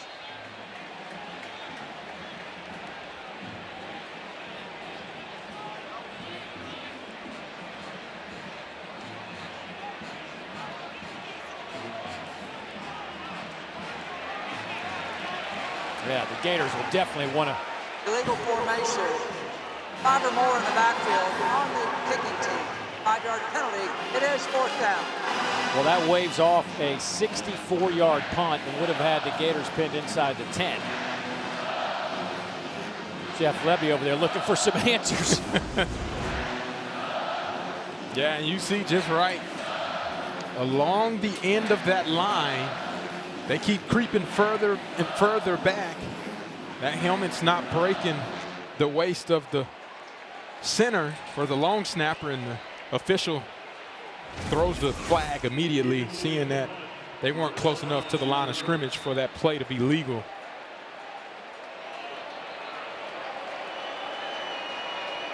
So Pulliam back again. Former Mississippi State Bulldog baseball player with another booming kick. This one will bounce out of bounds around the 22. So a 20-yard pickup for the Florida Gators. They lead it by 6. Boy, it is a gorgeous day here in Gainesville. Beautiful campus. More football coming up on the other side.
Boy, big day of volleyball on ESPN tomorrow. Pitt, Louisville, and there's the Gators and the Cats coming your way. Strange to see the Gators without a ranking next to their name. Kentucky, though, once again among the country's elite, ranked 3rd in the country. Here's Jaden Ball. Brad Hibbler will get credit for the tackle.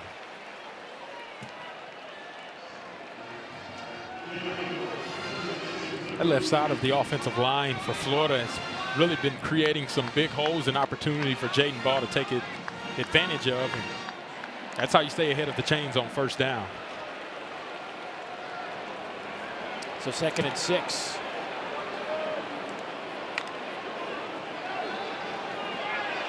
Oh, what a catch from Wilson.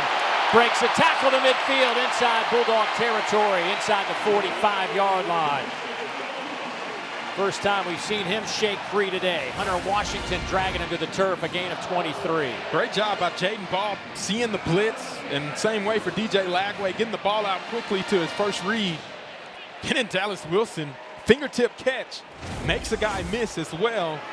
Showcases that athleticism as a true freshman bursting on the scene. Quick throw again to the outside. Burnell Brown will get it inside the 40. Hunter Washington again with the tackle for Mississippi State, but you know, the three-headed monster offensively with Jaden Ball, Dallas Wilson, Burnell Brown III. Certainly game-changing type players. Hoping they can change this one and give Florida a little cushion here, only up 6.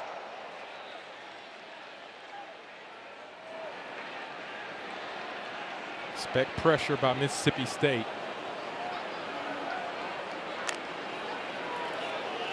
Pressure comes, Lagway dropped. Isaac Smith pulls him to the turf.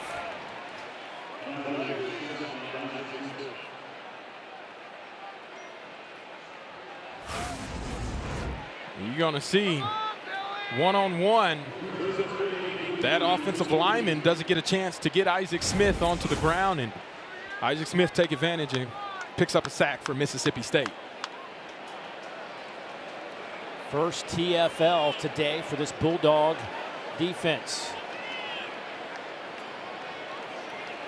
Very similar to Florida. They don't have a whole lot of sacks or TFLs, but yet their points per game allowed, very respectable. Lagway dumps it off at the last moment, and we're going to say he'll be down at the 42-yard line. And you're going to see they're bluffing these two guys on the inside. They're actually going to bring him around to be able to fool the offense, thinking it's coming up at the middle. You get a free rusher. DJ Lagway is forced to get the ball out quickly, well short of the sticks, which leads to 4th down. So Anthony Evans back to return the punt from Tommy Doman.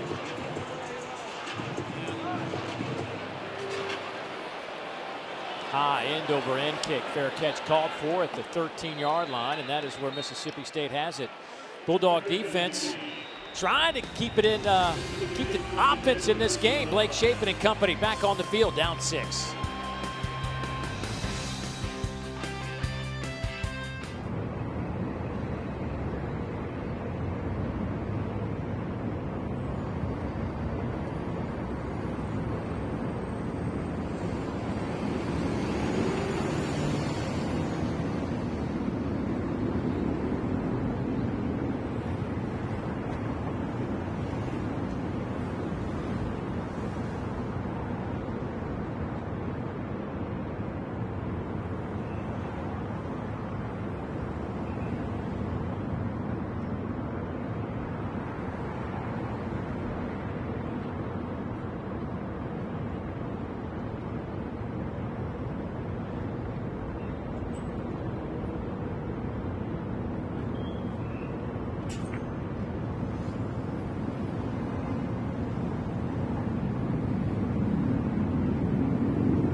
That was a jack receiver.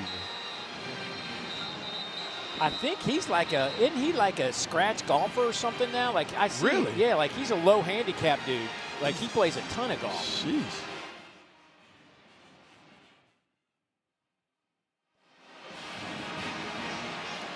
Back in the swamp. Steve Spurrier, Florida Field. It is a 13-6 ball game. Florida hanging on. Mississippi State scored on their opening possession. They went 7 plays and 75 yards. That's it for them on the scoreboard. They are backed up here. Boy, Miles Graham.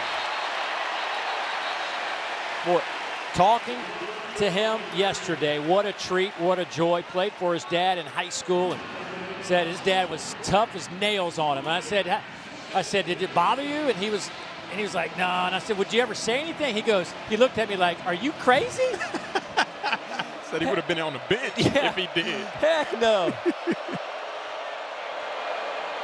Here goes Booth to the outside, and he is stuffed around the 17-yard line. But Miles Graham, certainly one of those great guys. You just love talking to guys. He is so much about the team. It wasn't about Miles. It was about everybody else in the building. Yeah, and everything that he talked about, he reflected about the people around him. And that shows you the leadership as a true sophomore of the type of belief everybody has in him for him to be such a special player. Shaping gets the pass off. It goes to Anthony Evans, the third, and he'll have the first down out over the 30. Evans, boy, had to backpedal a little bit, but then the effort got him the first down and 13 yards. Such a dynamic player, man. Anthony Evans, get him the ball, good things happen. We'll go with Booth off the left side. A little bit of a seam there, and he's to the 38-yard line. So a good gain on first down of 7.5. Childs and Graham make the stop for the Gators.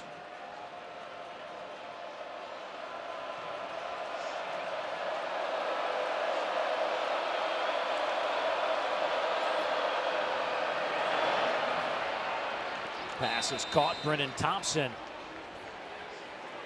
Thompson with his 5th catch today. That's a gain of 9. Evans has 6 catches for 78 yards.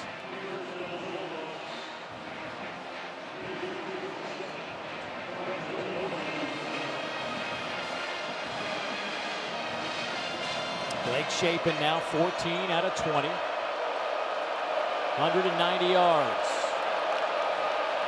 Pressure comes off the edge. And the Gators bottle up Devon Booth. Yeah, Ron Roberts calls up the nickel blitz. Able to get a stop, and 2nd and long now.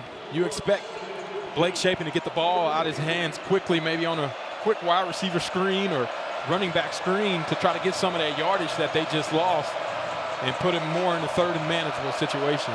That is the 9th TFL by the Gator defense. They came in 14th in the league in tackles for loss. They get another one here on a sack.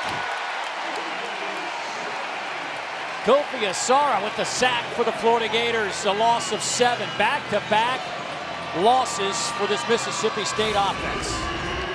And you're going to see lining up right to the left of the screen, one-on-one with Albert Reese. He's able to just push him back with a bull rush, and that is enough pressure to get Blake Shapen off of his spot. Unable to see it, Blake Shapen falls, and that's a sack for this Florida defense. 4 sacks for a team that came in with just 9. 6 of those came against Texas. 3rd and forever. They'll give it to Booth. Devon Booth spins. He gets to midfield. He'll pick up 14 yards. Childs finally drags him down, but kind of right there in the midfield, and now you got like kind of a 4th and manageable. They're going to keep the offense on the field. Yeah, expect a no play here. Gonna see if they can get Florida to jump.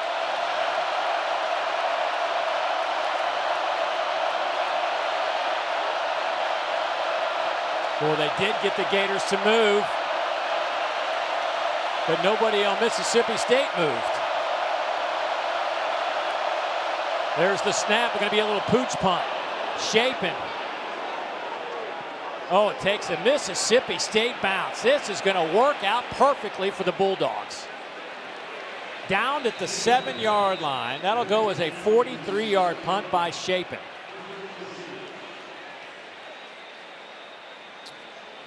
Six-point game here in Gainesville. Back on the other side.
Well, we talked about the three important factors on this Gator offense. Jaden Ball, Vernell Brown III, Dallas Wilson, they're the numbers today. And Ball's even had a 60-yarder called back. Wilson just had his first big catch a little while ago, a 24-yarder. In 2 games, Wilson with 3 touchdown catches, none today. Gators backed up inside the 10. Lagway throws on the run and just airmails that into the Bulldog bench. Nobody was even close. Wilson was somewhere in the vicinity, but no chance to even catch it or make an effort. Yeah, it appears like DJ Lagway was trying to make a call. Well, you know what happened? There was a whistle that stopped the play. There was movement up front. That's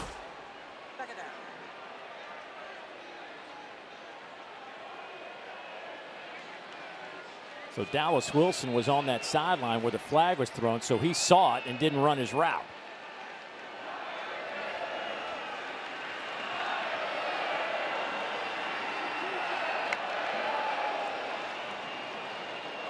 Handoff to Jaden Ball.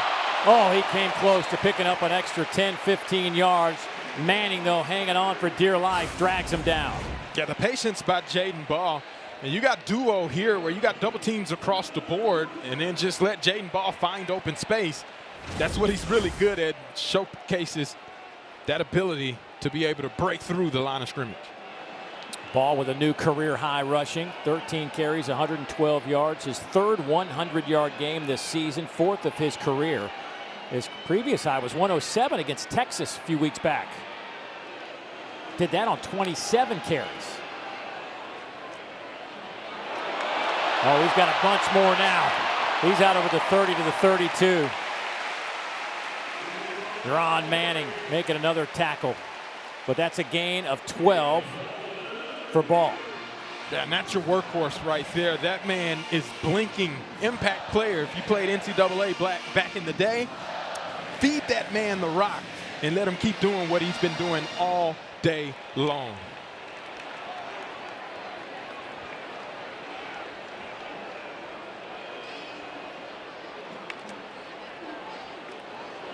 Give it to him again.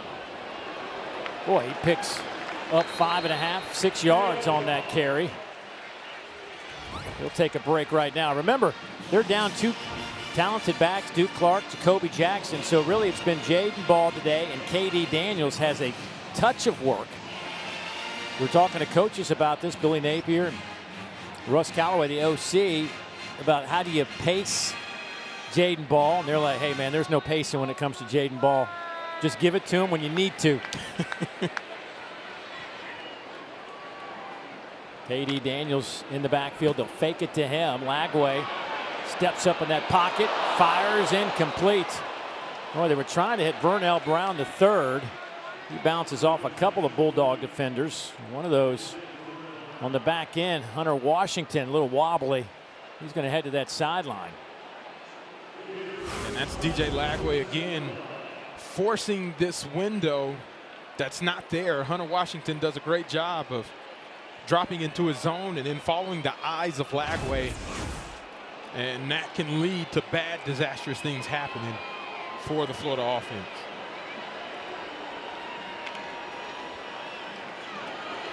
Lagway, high throw, pass is caught at the 45-yard line. Oh, incomplete. Vernell Brown, slow to get up. It's almost like he's got a hurt hand, perhaps. Yeah, Lagway puts the ball up high. He goes up and gets it, but Lanier. Oh, that should be a catch. Yeah, they're going to give him a catch on that. They have moved the football to the 46. First down. They may have to review that because I don't know if he maintained possession throughout the entirety.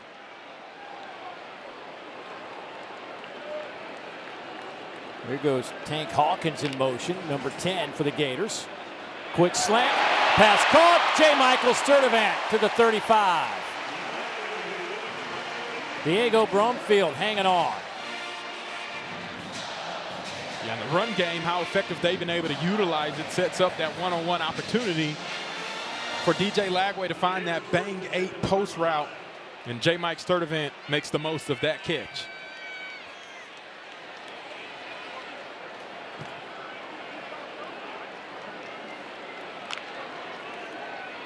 Lagway hit as he throws. Pass caught down to the 10-yard line goes T.J. Abrams, the redshirt freshman, with just his 6th catch of the year, a gain of 26.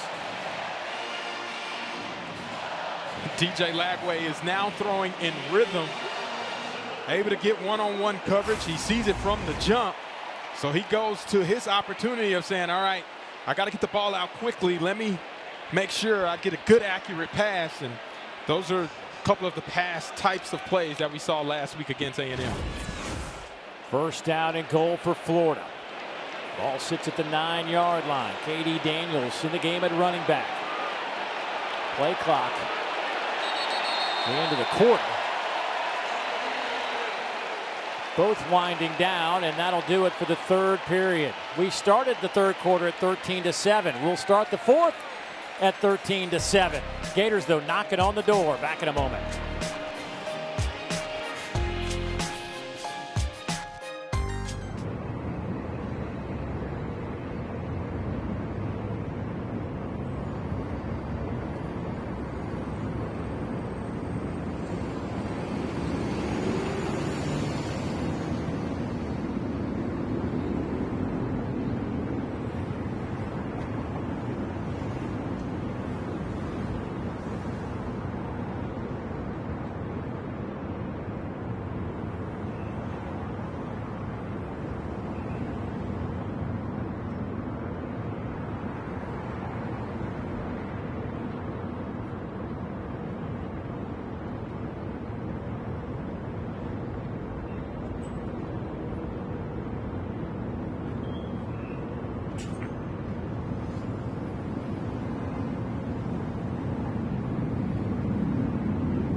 you're going to see how Florida was able to move downfield. It was a little bit of Jaden Ball sprinkled on top of a little bit more of Jaden Ball. And when you have that combination working of Ball being great downfield, that's where DJ Lagway is able to take advantage and utilize the run game to set up the pass as he finds TJ Abrams down the sideline. First and goal for the Gators inside the 10, about the 9.5-yard line. They will give it to Ball back in the game, and he's to the 4, maybe the 3-yard line. Nick Mitchell hanging on. The Gators have rushed for 160 yards today. And Jaden Ball will take himself out of this. Up to a career-high 129 now. K.D. Daniels checks into the left of Lagway. Second and goal. K.D. met at the 3, drives forward. He'll be just shy down to the 1-yard line. Again, Nick Mitchell steps up to make a play. Here's an opportunity, perfect time to utilize DJ Lagway. Put some beef in there and let him go drive forward, get an extra blocker in the run game, and try to see if you can move it a yard to the end zone. They're bringing in Cameron Waits. 6'8", 364 pounds, wearing number 75. He's on the right side of the line. K.D. Daniels in that wildcat formation. He'll take the snap, works the right side, touchdown Florida.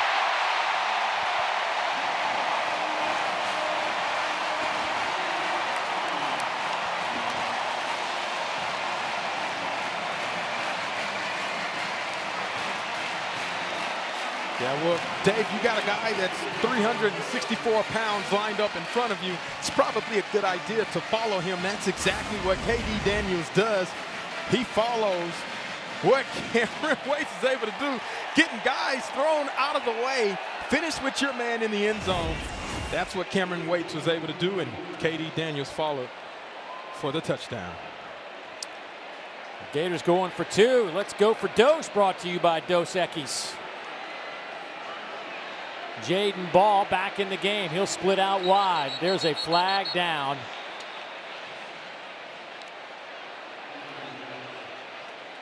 Legal substitution on the offense, 12 in the formation.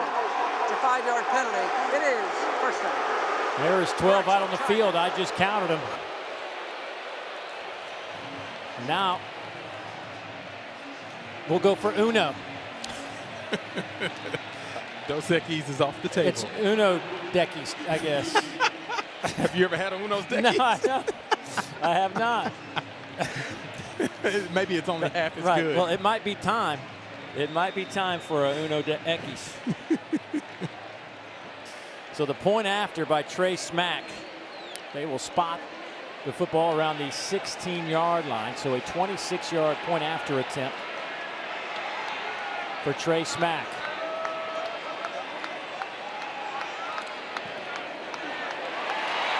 And he reaches his streak to 90 consecutive point afters made. And a big touchdown for the Gators. They have pushed it to a 13-point advantage. Longest drive of the season, 93 yards for the Gators. It caps off with the K.D. Daniels Wildcat formation touchdown run. Back in a moment.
And welcome back to SEC Network Football presented by Sonic.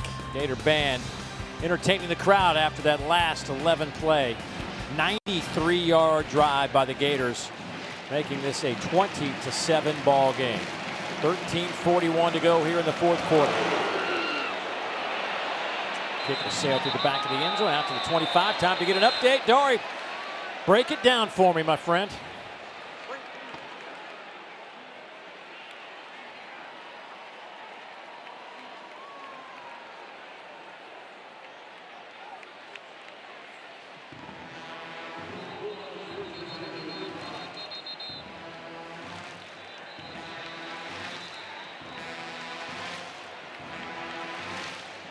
Thank you, Dory.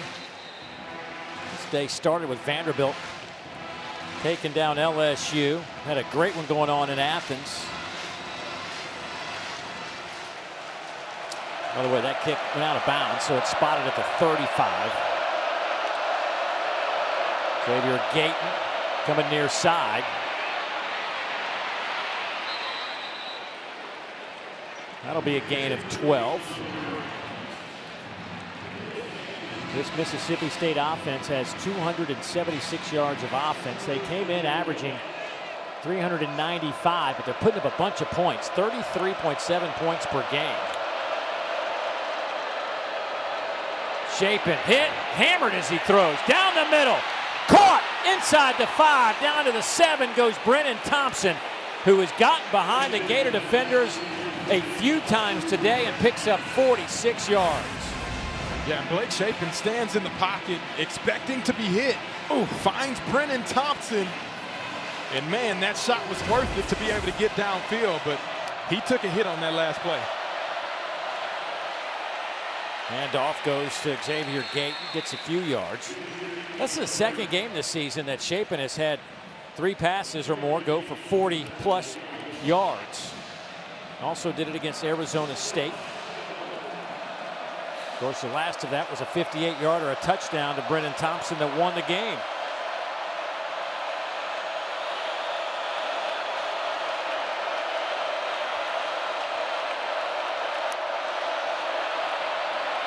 Shapen throws on the run, hits Booth down to the 1-yard line. Alfonso Allen Jr., who has come out of nowhere, was on the scout team before this week, leads the Gators in tackle with 11 today. Handoff to Booth, sticks his nose across the goal line, touchdown Bulldogs. That did not take very long.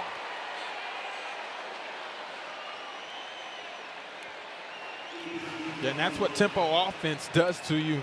Defense wasn't able to get aligned and ready to go on that last play. Devon Booth saw that, was able to find a hole in the inside zone scheme and punch his way into the end zone.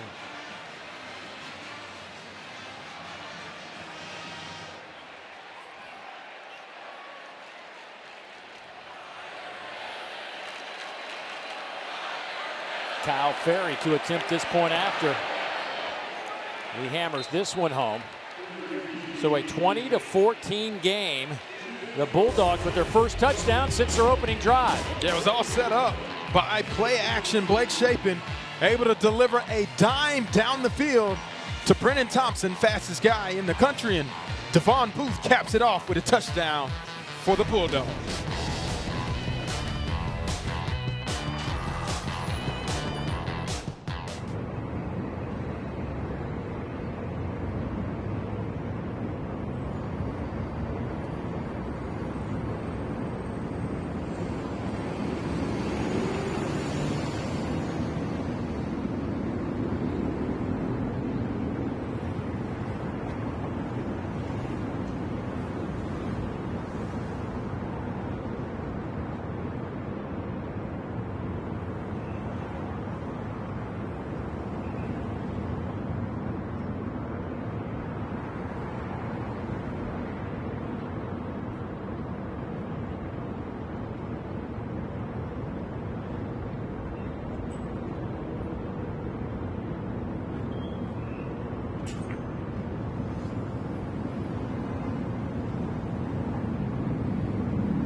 SEC football is presented by Sonic. Buy one Sonic Smasher and get a free large drink when you order in the Sonic app.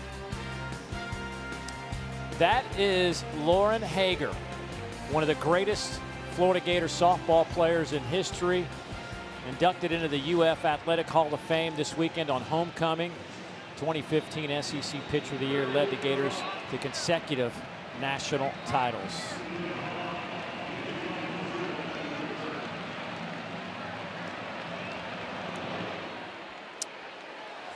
And this one will go through the end zone. Lagway 18 out of 32, 262 on the day through the air. For more on number 2, let's go down to Morgan. It's been laser focus from quarterback DJ Lagway this entire game, but really lately, guys, quietly just taking the coaching from the sideline. And until today, this team has been shut out in the last 3 games in the fourth quarter. They certainly need their quarterback. And Napier saying he has the unique ability to be in the moment without external factors affecting him. And that is so obvious just watching him and observing him down here on the sideline. Well, he's had to overcome a couple of interceptions. No touchdown passes today, but he has had a couple of deep shots. He's found Dallas Wilson here in the second half a couple of times. Also hit TJ Abrams on a big gainer. Goes underneath here to his tight end, Hayden Hansen. Hansen, a young man, a tight end. Now, he's a big boy at 6'8", 270. He doesn't leave the field. I mean, how often do you see a tight end on the field every play on offense? That's pretty much rare. You almost never see that, no matter what offense you're running, unless you're running 10 personnel all the time. Tight end's usually on there, and they have to rotate because of how many snaps offensively you play. So that's a credit and testament to his work ethic and being able to be in shape for all of that. Wes Callaway says we expect him to be an All-American tackle. We expect him to be an All-American wide receiver. Some lofty expectations for that young man as the handoff goes to Jaden Ball. Hansen, the redshirt junior out of Weatherford High School in Texas, came in second on the team in receptions. But you know what? I shouldn't say 270 because he doesn't want to be over 2. He wants to be 269. So sorry about that, Hayden.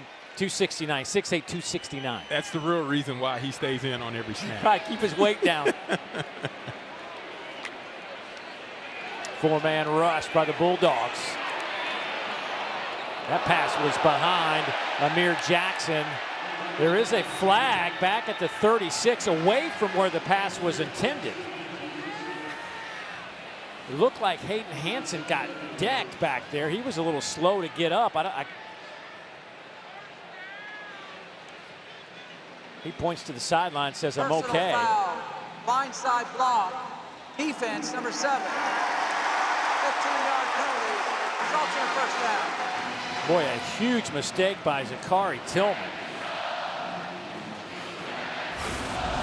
Yeah, you're going to see defenders are taught to be able to knock runners off of their route when the quarterback escapes the pocket, but you can't do it from his blind side. And they're going to call that for protection of the game every single time. And that was the correct call in that instance. That moves it into Bulldog territory at the 49. Here's Jaden Ball. He'll get a couple of yards on first down. DJ Reed with the stop. Ball with a career high today running the football. 138 yards.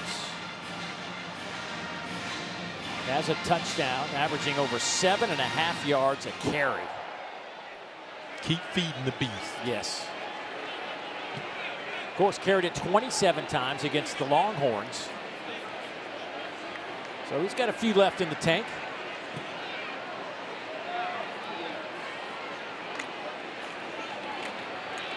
A nice spin move.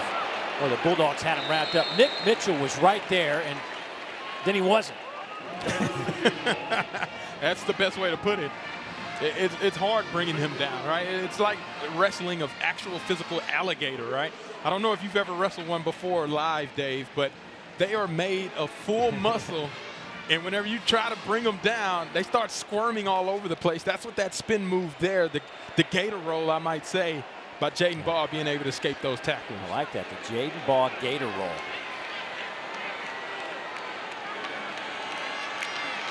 Third down. Pressure comes. Lagway sees it, feels it, and through the hands of T.J. Abrams. There is a flag down in the backfield as Lagway got blasted. I think that's going to be roughing the passer as well. Tillman hits Lagway in the head and neck area as he's releasing that pass. Personal foul, roughing the passer with targeting, number 7 on the defense. The previous play is under further review.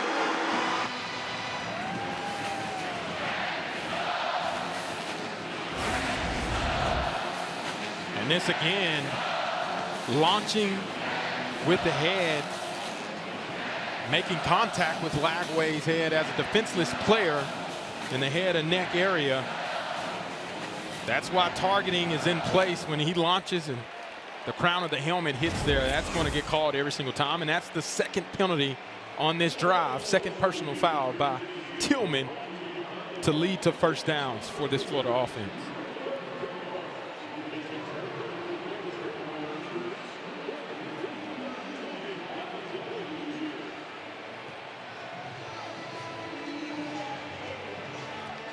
It's the first time really this year that Lagway has come into a game feeling close to 100%. It has been a journey for him from a physical standpoint going back to the summer. I mean, Billy Napier said that he had missed out on over 1,000 reps. Yeah. Because of the injuries he was dealing with, and just, I mean, anything that could go wrong with him. And there was never a severe injury, but it was always something that kept him from practicing.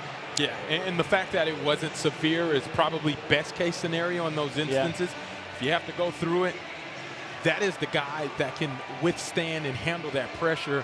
When talking with him yesterday, he mentioned trusting the process and getting back to his roots is what he relied on to get back on the football field.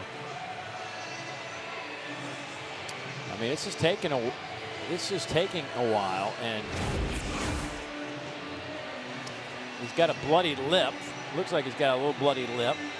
And I think what they're looking at, was there a crown of the helmet involved in that contact? As Zachary Tillman kind of leaves his feet to launch to make contact with DJ Lagway. Oh, head down. The head goes down. The crown appears to hit Lagway's face mask and helmet area. I mean, that last shot we showed looked pretty definitive to me. Field, it is targeting. It is upheld. Number 7 is disqualified from the contest. 15-yard penalty, first down. Well, that's a tough break for Zachary Tillman. The young man's been playing so well for Mississippi State. But his evening is over. And the first half next week also is in jeopardy as they will take on Texas in Starkville.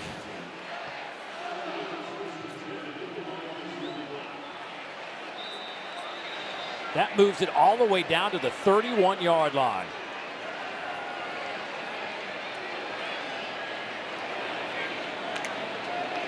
Little toss sweep to ball. Stiff arm. Boy, when he gets low like that and uses a stiff arm, and this is a stretch, but I just had a flashback to a guy that used to wear number 22 for a long time, Emmitt Smith. Oh, Now, yeah. when he gets down low in that stiff arm and people fall off his lower half. Yep. I mean, how many times did you watch a highlight of Emmitt Smith and people grab him, but they fall off his leg? Yeah, and he possesses that same uncanny ability to make people miss. That's a great analysis. No, we're not quite there yet, but it just made just a flashback. Yeah. Lagway buying some time. And he'll just sling that one to the sideline. A flag comes out. 2 flags come out. Boy, Lagway was just trying to make something happen. Now there's a discussion. Jeff Levy nearly threw his headset off. They won it against Florida. It appeared as Kelly Jones made contact with Dallas Wilson as the ball was in the air.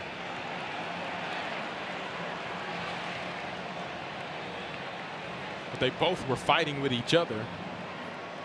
Pass interference, offense, number 6. That's a 15-yard penalty. Big play, second down.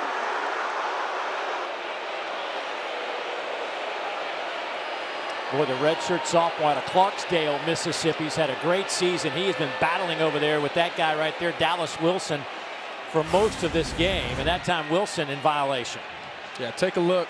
That's where these two guys are getting involved. DJ Lagway's escaping the pocket. And Dallas Wilson, I don't understand that call at all. Whoa. He's the one getting grabbed. I don't see an offensive PI or a push-off that warranted a penalty on Dallas Wilson. Well, like it or not, it backs it up to the 44. It is 2nd and 23. Here's Ball. Nobody's going to miss a tackle on that trip as Bledsoe hangs on. Boy, this is a big sequence in a 6-point game. 3rd and 24. You've gotten yourself out of field goal range. And with it being such a long distance, you can expect a screen, maybe even a running back draw to Jaden Ball, and allow your playmakers some extra space to get the ball and get back into field goal range for Trey Smack.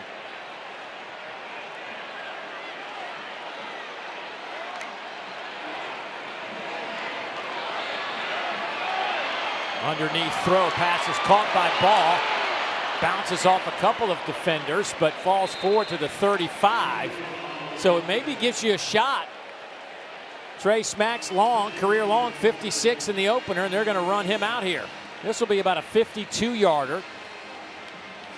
We'll wait for the spot for the exact number, but he's hit from 24 and 54 today.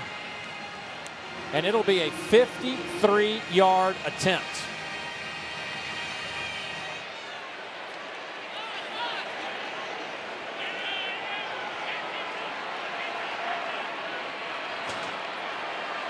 Trying to make it a 2-score game. Kick is on the way. Plenty of leg.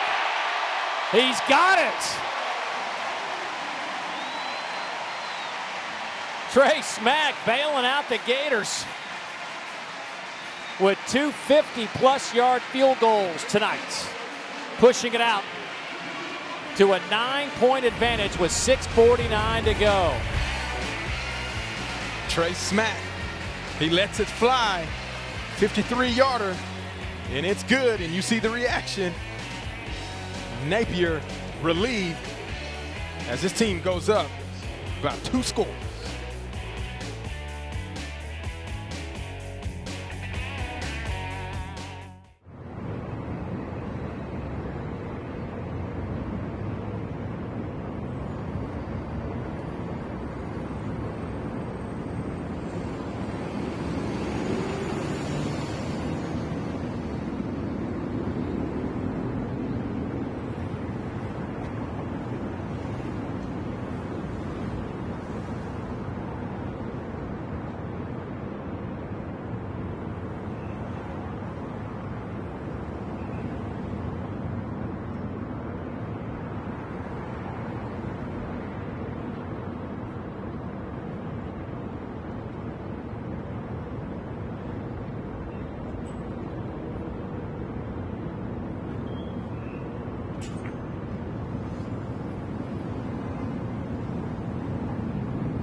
Gators tack on a 53-yard field goal. 23-14, getting late here in the fourth quarter.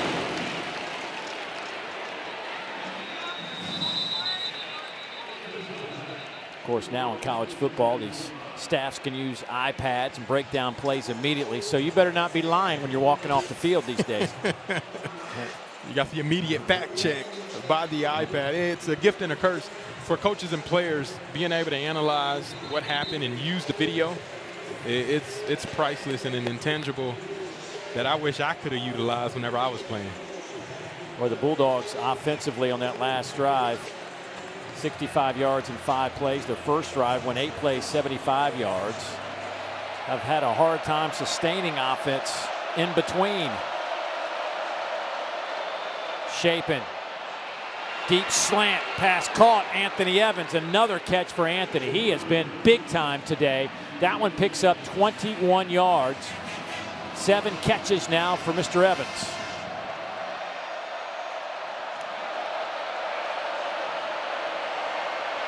Shapen. Incomplete. Trying to hit Thompson, the freshman back there, the true freshman, Jabari Flowers in coverage. Again, this Gator secondary down 4 starters today. They have been running 3 true freshmen out in the back end.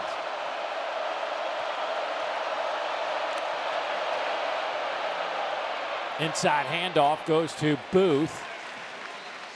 They pick up 3. Brian Taylor makes the tackle. It's a critical third down, Mississippi State. Yeah, Bulldogs 6 of 12 on third today. Make it 7 of 13 and a whole lot more. Devon Booth out of bounds inside the 25-yard line. A huge gain, but a flag back at the 45. Yeah, it appears it's going to be a holding on Mississippi State, which is going to bring this back. Holding on the offense, number 8, 10-yard penalty. Replay, third down. That's the tight end, Traore, and that nullifies a 30-yard gain.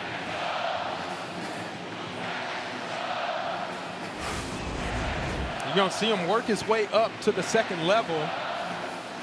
Once he gets to that portion, right there,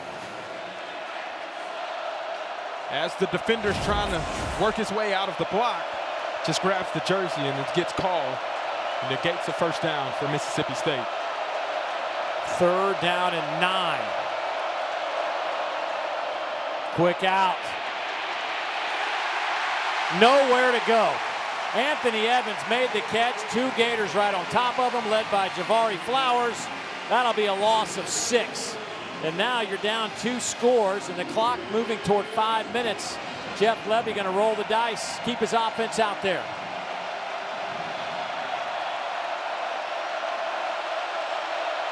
Florida's looking like they're bringing pressure. 4-man rush. Shapen. Long out. Thompson spins to the sideline.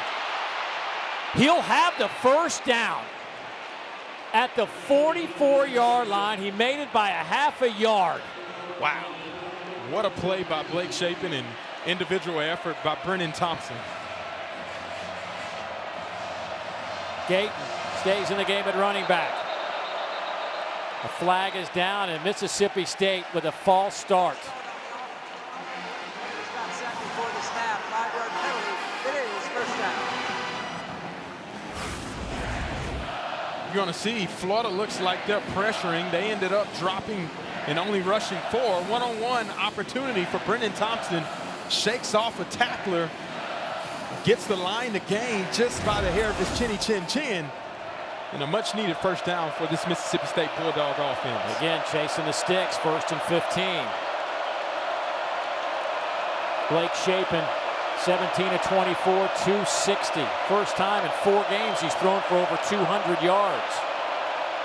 Inside handoff, Booth hits it hard. Breaks a couple of tackles, gets it inside the 40.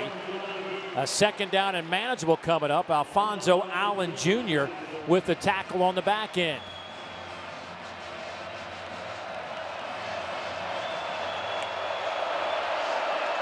Bringing 5. Shapen hit. Pass dropped. Jordan Mosley had it, lost it. Jamrock Grimsley back there in coverage. The redshirt freshman out of Tampa. Another 3rd down. Mississippi State can run it like they did last time, but they elect to go into empty personnel. Alert quarterback draw. And this look. Shapen underneath. Pass is caught. Down to the 20. Traore inside the 10. It'll be 1st and goal Bulldogs. A gain of 30. Traore is such a mismatch nightmare for linebackers and safety. Exploits man coverage on that last play. Handoff Booth. Picks up a couple of yards.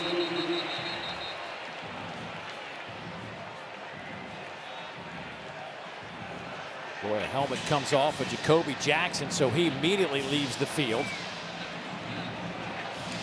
For Florida, it's a much-needed break to be able to have subs come in after a long drive and try to get some fresh bodies in there to hunker down in the red zone. Clock moving inside of 3 minutes.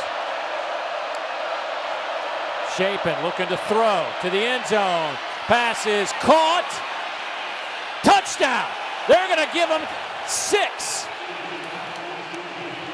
Aiden Williams. And that's as close as it can get on the sideline. That left foot was hanging in the air. I don't know if he caught it in bounds, though. Take a closer look here. You want to see right foot cycles, and it appears like he's still on the white when that comes down, but it's close. Again, I mean, conclusive or not? I mean, it's hard. Let's see here. Here's another angle. It's a little blurry in that slow-mo frame, but it appears to me his toe was on the white as he's catching that ball.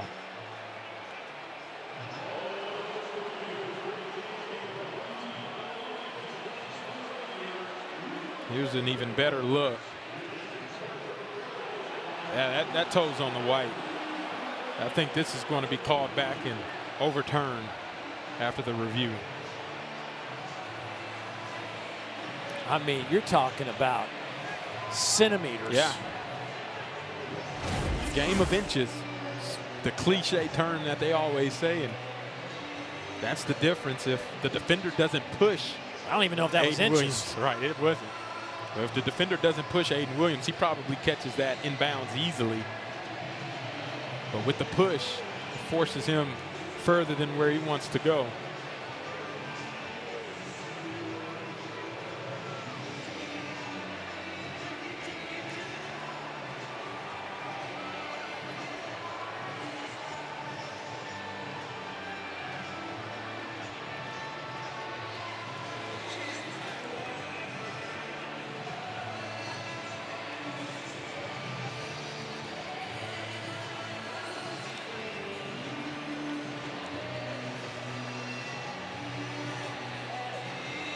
Taking their time on this review. They got to make sure they get the call right, which is understandable.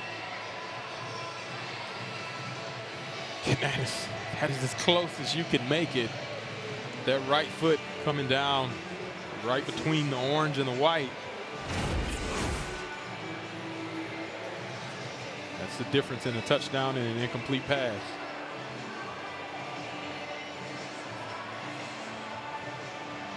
I mean,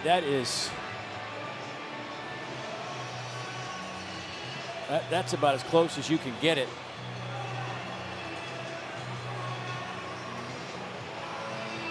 Here we go. After review, the player's foot was down out of bounds. Therefore, it's an incomplete pass. It'll be third down at the 8-yard line.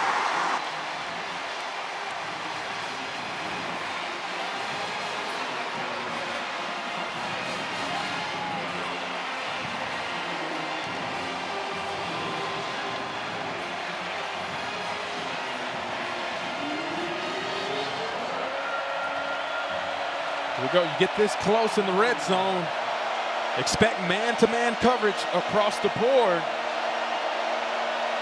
You got man beaters where you're going to have a slant and a rub route, or they like to utilize the quarterback draw with the lead blocker in Devon Booth as well. Shapen, incomplete. Flag comes out. That's going to be holding. Yeah, Aiden Williams back there in the route. You could see at the tail end, he got twisted around. Yeah, Jaden Robinson just grabs that jersey. Pass interference, defense, number 29. By rule, the ball will be placed at the 2-yard line. It is first down.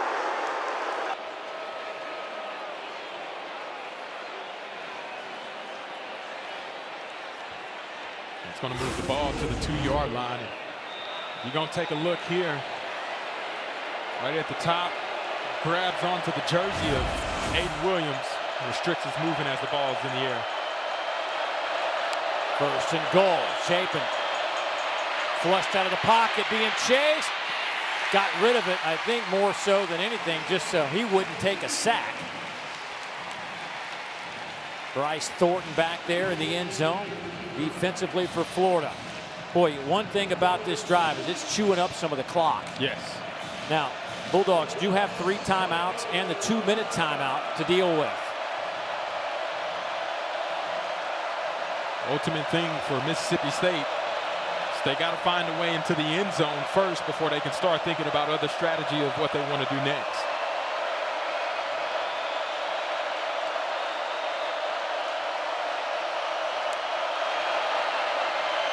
Handed off to Booth. Stretches across the goal line. Touchdown, Mississippi State.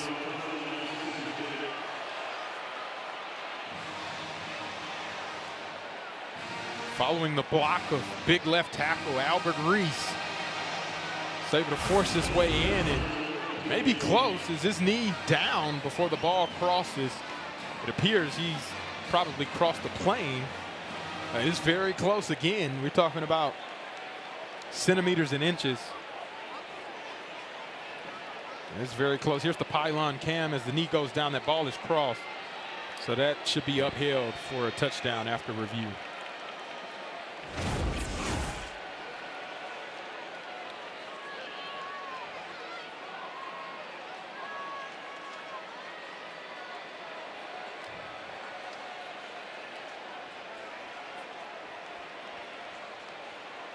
They're holding up play just to give the replay guys an opportunity to take a couple looks at that. But I'm with you. I mean, that clearly looked like the ball had crossed that plane. Yep. And now we're ready for play. So Kyle Ferry to attempt this point after. Hammers it through the uprights. Well, we got ourselves a 2-point ball game. 2:32 left to play. Both teams have their full complement of timeouts and the 2-minute timeout remaining.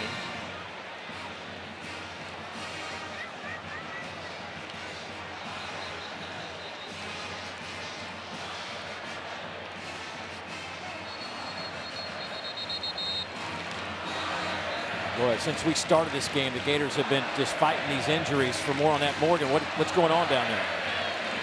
Game, guys, it was defense, but lately it's been offense. Star freshman wide receiver Vernell Brown is in a sling. That left arm, he was taken back quietly into the locker room and came out just on that last drive. And then wide receiver Aiden Mizell also in a left boot. So Florida's going to have to hang on to this lead without 2 of their best wideouts. Man, they have lost a couple of guys in the back end and the secondary. It has been a tough day for Florida on the injury front, trying to hold on here in a 23-21 ball game. This kick will sail into the end zone. The Gators will bring it out to the 25-yard line. And boy, if there was ever a time for Jaden Ball to take over, it'd be right now. Absolutely, being able to run the ball effectively, especially in this, what we used to call hammer situations, 4-minute offense, picking up first downs, force the opposing team to utilize their timeouts, and then finish with your ball, or with the ball in your hands at the end of the game is the ultimate goal. And Jaden Ball, I think, gives them that best opportunity. 21 carries, career high 141 yards for Ball, who's averaging 6.7 yards a carry today. the sophomore running back out of Atlanta, Georgia.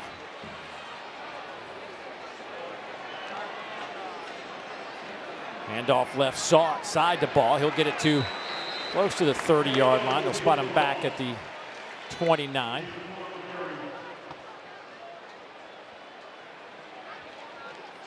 Jeff Lebby going to let this clock wind down perhaps to the 2-minute warning or the 2-minute timeout. Well, Mississippi State much improved from a year ago under Jeff Lebby. They have dropped 14 straight conference games. It's been almost 2 years since they won a game in the league. Struggling here. They're going to need to step it up big time. Gators trying to run this clock out. We'll have all the drama when we come back.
Is the third Saturday in October, Alabama and Tennessee.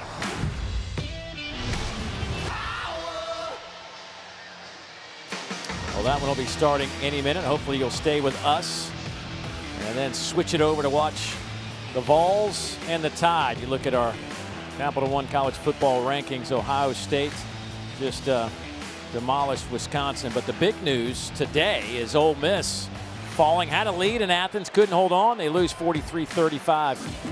LSU goes down in Nashville. There's Jaden Ball on the carry, and he'll pick up 4 more. Timeout taken by Mississippi State. Timeout, Mississippi State. Her first half. Yeah, with those rankings, man, it is as wide open as I've ever seen it. Not just in the conference, but probably in the country as well.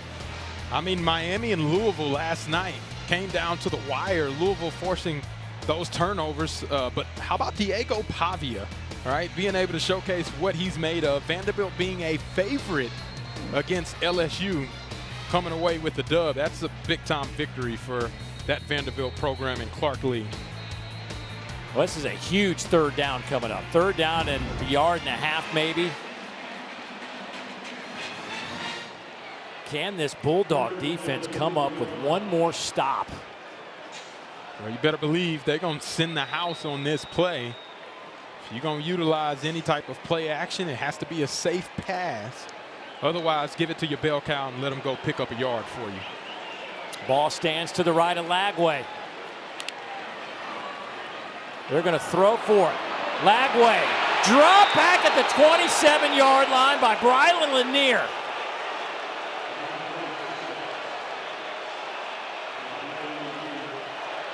The Bulldogs will get another crack at the football. Lanier is having himself a football game.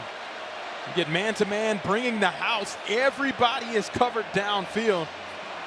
DJ Lagway could have maybe thrown a deep ball back there, but that's not what you typically do in this type of situation. He doesn't make a bad play worse, just takes the sack, forces Mississippi State to use the timeout, but now defense got to hang on to their hats. Anthony Evans back to return this punt. Tommy Doman will stand at the 12 to receive the snap.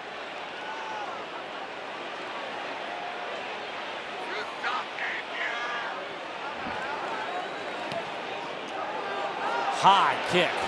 Fair catch called for. Taken at the 28-yard line. A 45-yard punt. 1:39 on the clock. One timeout remaining for the Bulldogs.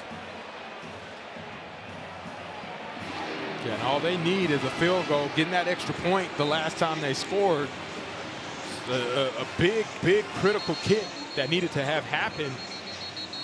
The way Mississippi State's been playing these past couple of drives, they've moved the ball with ease. So it's a big drive. Kyle Ferry, if you're wondering, had a career-long 55-yarder in the opener against Southern Miss.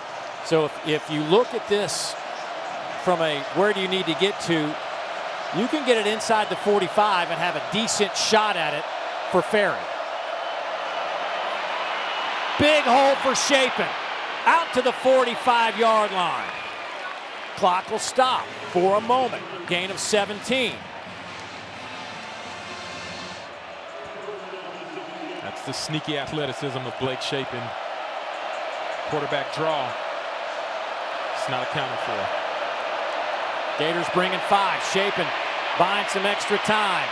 Throws it. Pass caught. Only a gain of 2 to Evans, but he'll stop the clock with 1:15 to go.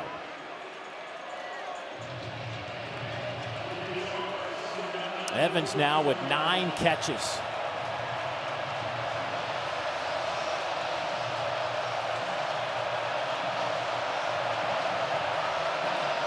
Florida got to find a way to get pressure. Mississippi State find a way to get the ball to Anthony Evans. Chapin. Loose football on the turf, incomplete. Javari Flowers back there in coverage. How about these freshmen? They're having to run out there in this situation, getting their first taste of big-time SEC football in a moment like this. Truly impressed by the young guys, being able to communicate as well as they have and being able to make plays still. That's big time there. Third down. Look out in the slot, Anthony Evans. It's been his go-to guy. Dump it off to Booth. Cuts it back inside the 45. He'll have a first down at the 44. Gain of 10. Cameron James on the stop. 1:03 to play. What a play call. Jeff Levy getting everybody sink deep. Hits it underneath to Devon Booth. Chapin. That pass is caught at the 37-yard line by Anthony Evans again. This is an area where Florida probably got to be mindful of using timeouts. First down, Bulldogs to the 29. Anthony Evans again.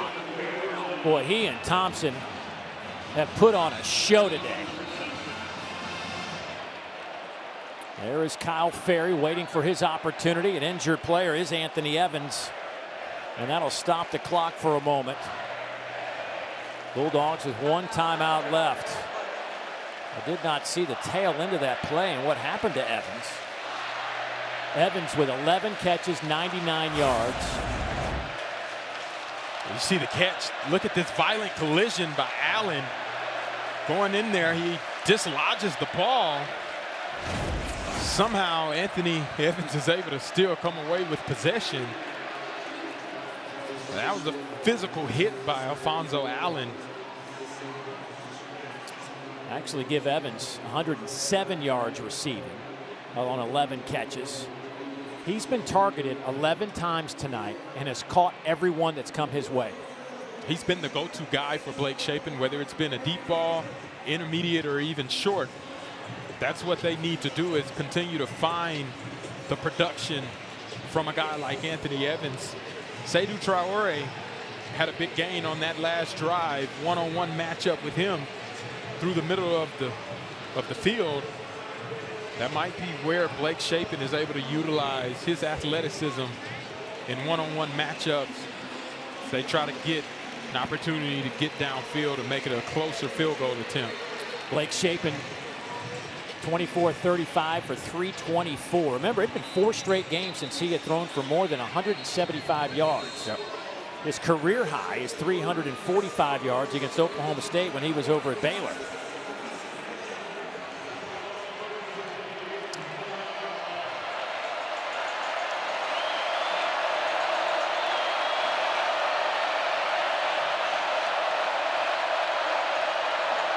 First down and 10. Shapen keeps it himself and is tripped up at the 28-yard line by Jaden Robinson. And the Bulldogs will have to use a timeout. They are clearly in range for Kyle Ferry. Second timeout.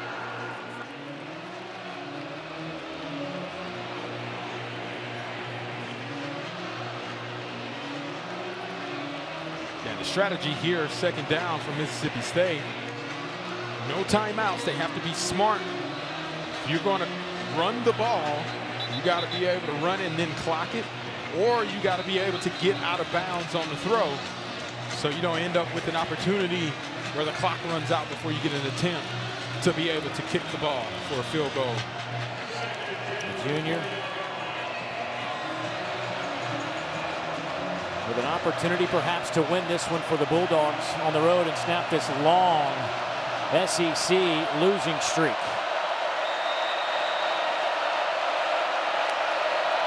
There's a snap. Gators bringing some pressure. It's picked off. Mekhi Barrow just saved the day for the Gators.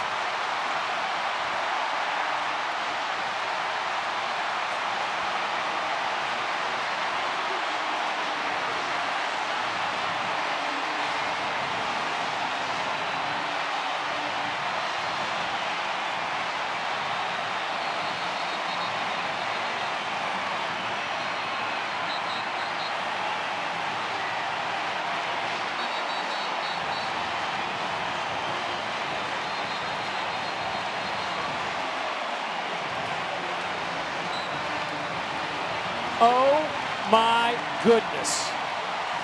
Mekhi Barrow. The play of the game, young man. Not many times you get to see a guy of that size have as soft hands as he did to create that game-sealing takeaway for the Florida Gators. What a play. 6'4", 350. Just reaches up and snatches it like he was meant to be a receiver. Boy, would it look like Mississippi State had an opportunity.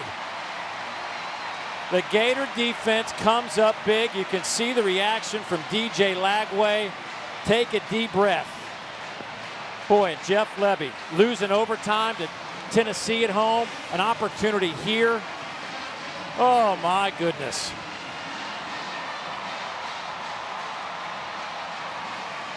Yeah, big man, you just got your first interception. Take a look at how he got his first interception. He drops back from the middle of the nose, middle of the field, plays the eyes of Blake Shapen, and look at those soft hands. He's lobbying for some opportunities to get more touches on the offensive side of the ball. How about that, Dave? What a play to secure the win for the Florida Gators. Boy, on the other side, Blake Shapen did a masterful job getting this team in position for the field goal, and then that happens. Oh, man. What a game. SEC football is unbelievable. Let's go down to Morgan. Coach, congratulations. It's all smiles and celebrations down here. What did it take to withstand their surge? Man, first of all, give Coach Levy and Mississippi State some credit. That team continues to get better. I have a ton of respect for Jeff and that staff. They're improving. And let me tell you something, man. I don't care who you put out here in this league. You better be ready to go. And we let them hang around. You know, we had almost 300 yards in the first half and didn't get the points that we wanted. But how about Mekhi Burrow, man? 375 pounds, picking off a pass to win the game. With all the noise, Coach, surrounding your program, how do you describe what this win, this moment, hearing these fans cheer so loudly for your guys who have worked so hard for this? It's a resilient group. You know, they've got character. They care for each other. Regardless of what's happened on the outside, man, what an incredible group. They play so hard. They dealt with adversity. We talked about that yesterday. So, look, it hasn't gone the way they want it to, or we want it to, or our fans want it to go. But they're a team, and they stuck together, and they were a good example of a team tonight. Thank you, Coach. Congrats. Enjoy this one. Yeah, he spent yesterday talking so much about this team and the closeness of this group, but they needed everybody today with injuries and everything else going on, and they got the interception when they needed it and win 23-21. So for Fozzie Whitaker, Morgan Uber, I'm Dave Neal saying so long from Gainesville. All smiles in the swamp. Missouri and Auburn coming up. Time to get you out to the Plains. Tom Hart, Jordan Rogers, Cole Cubeling.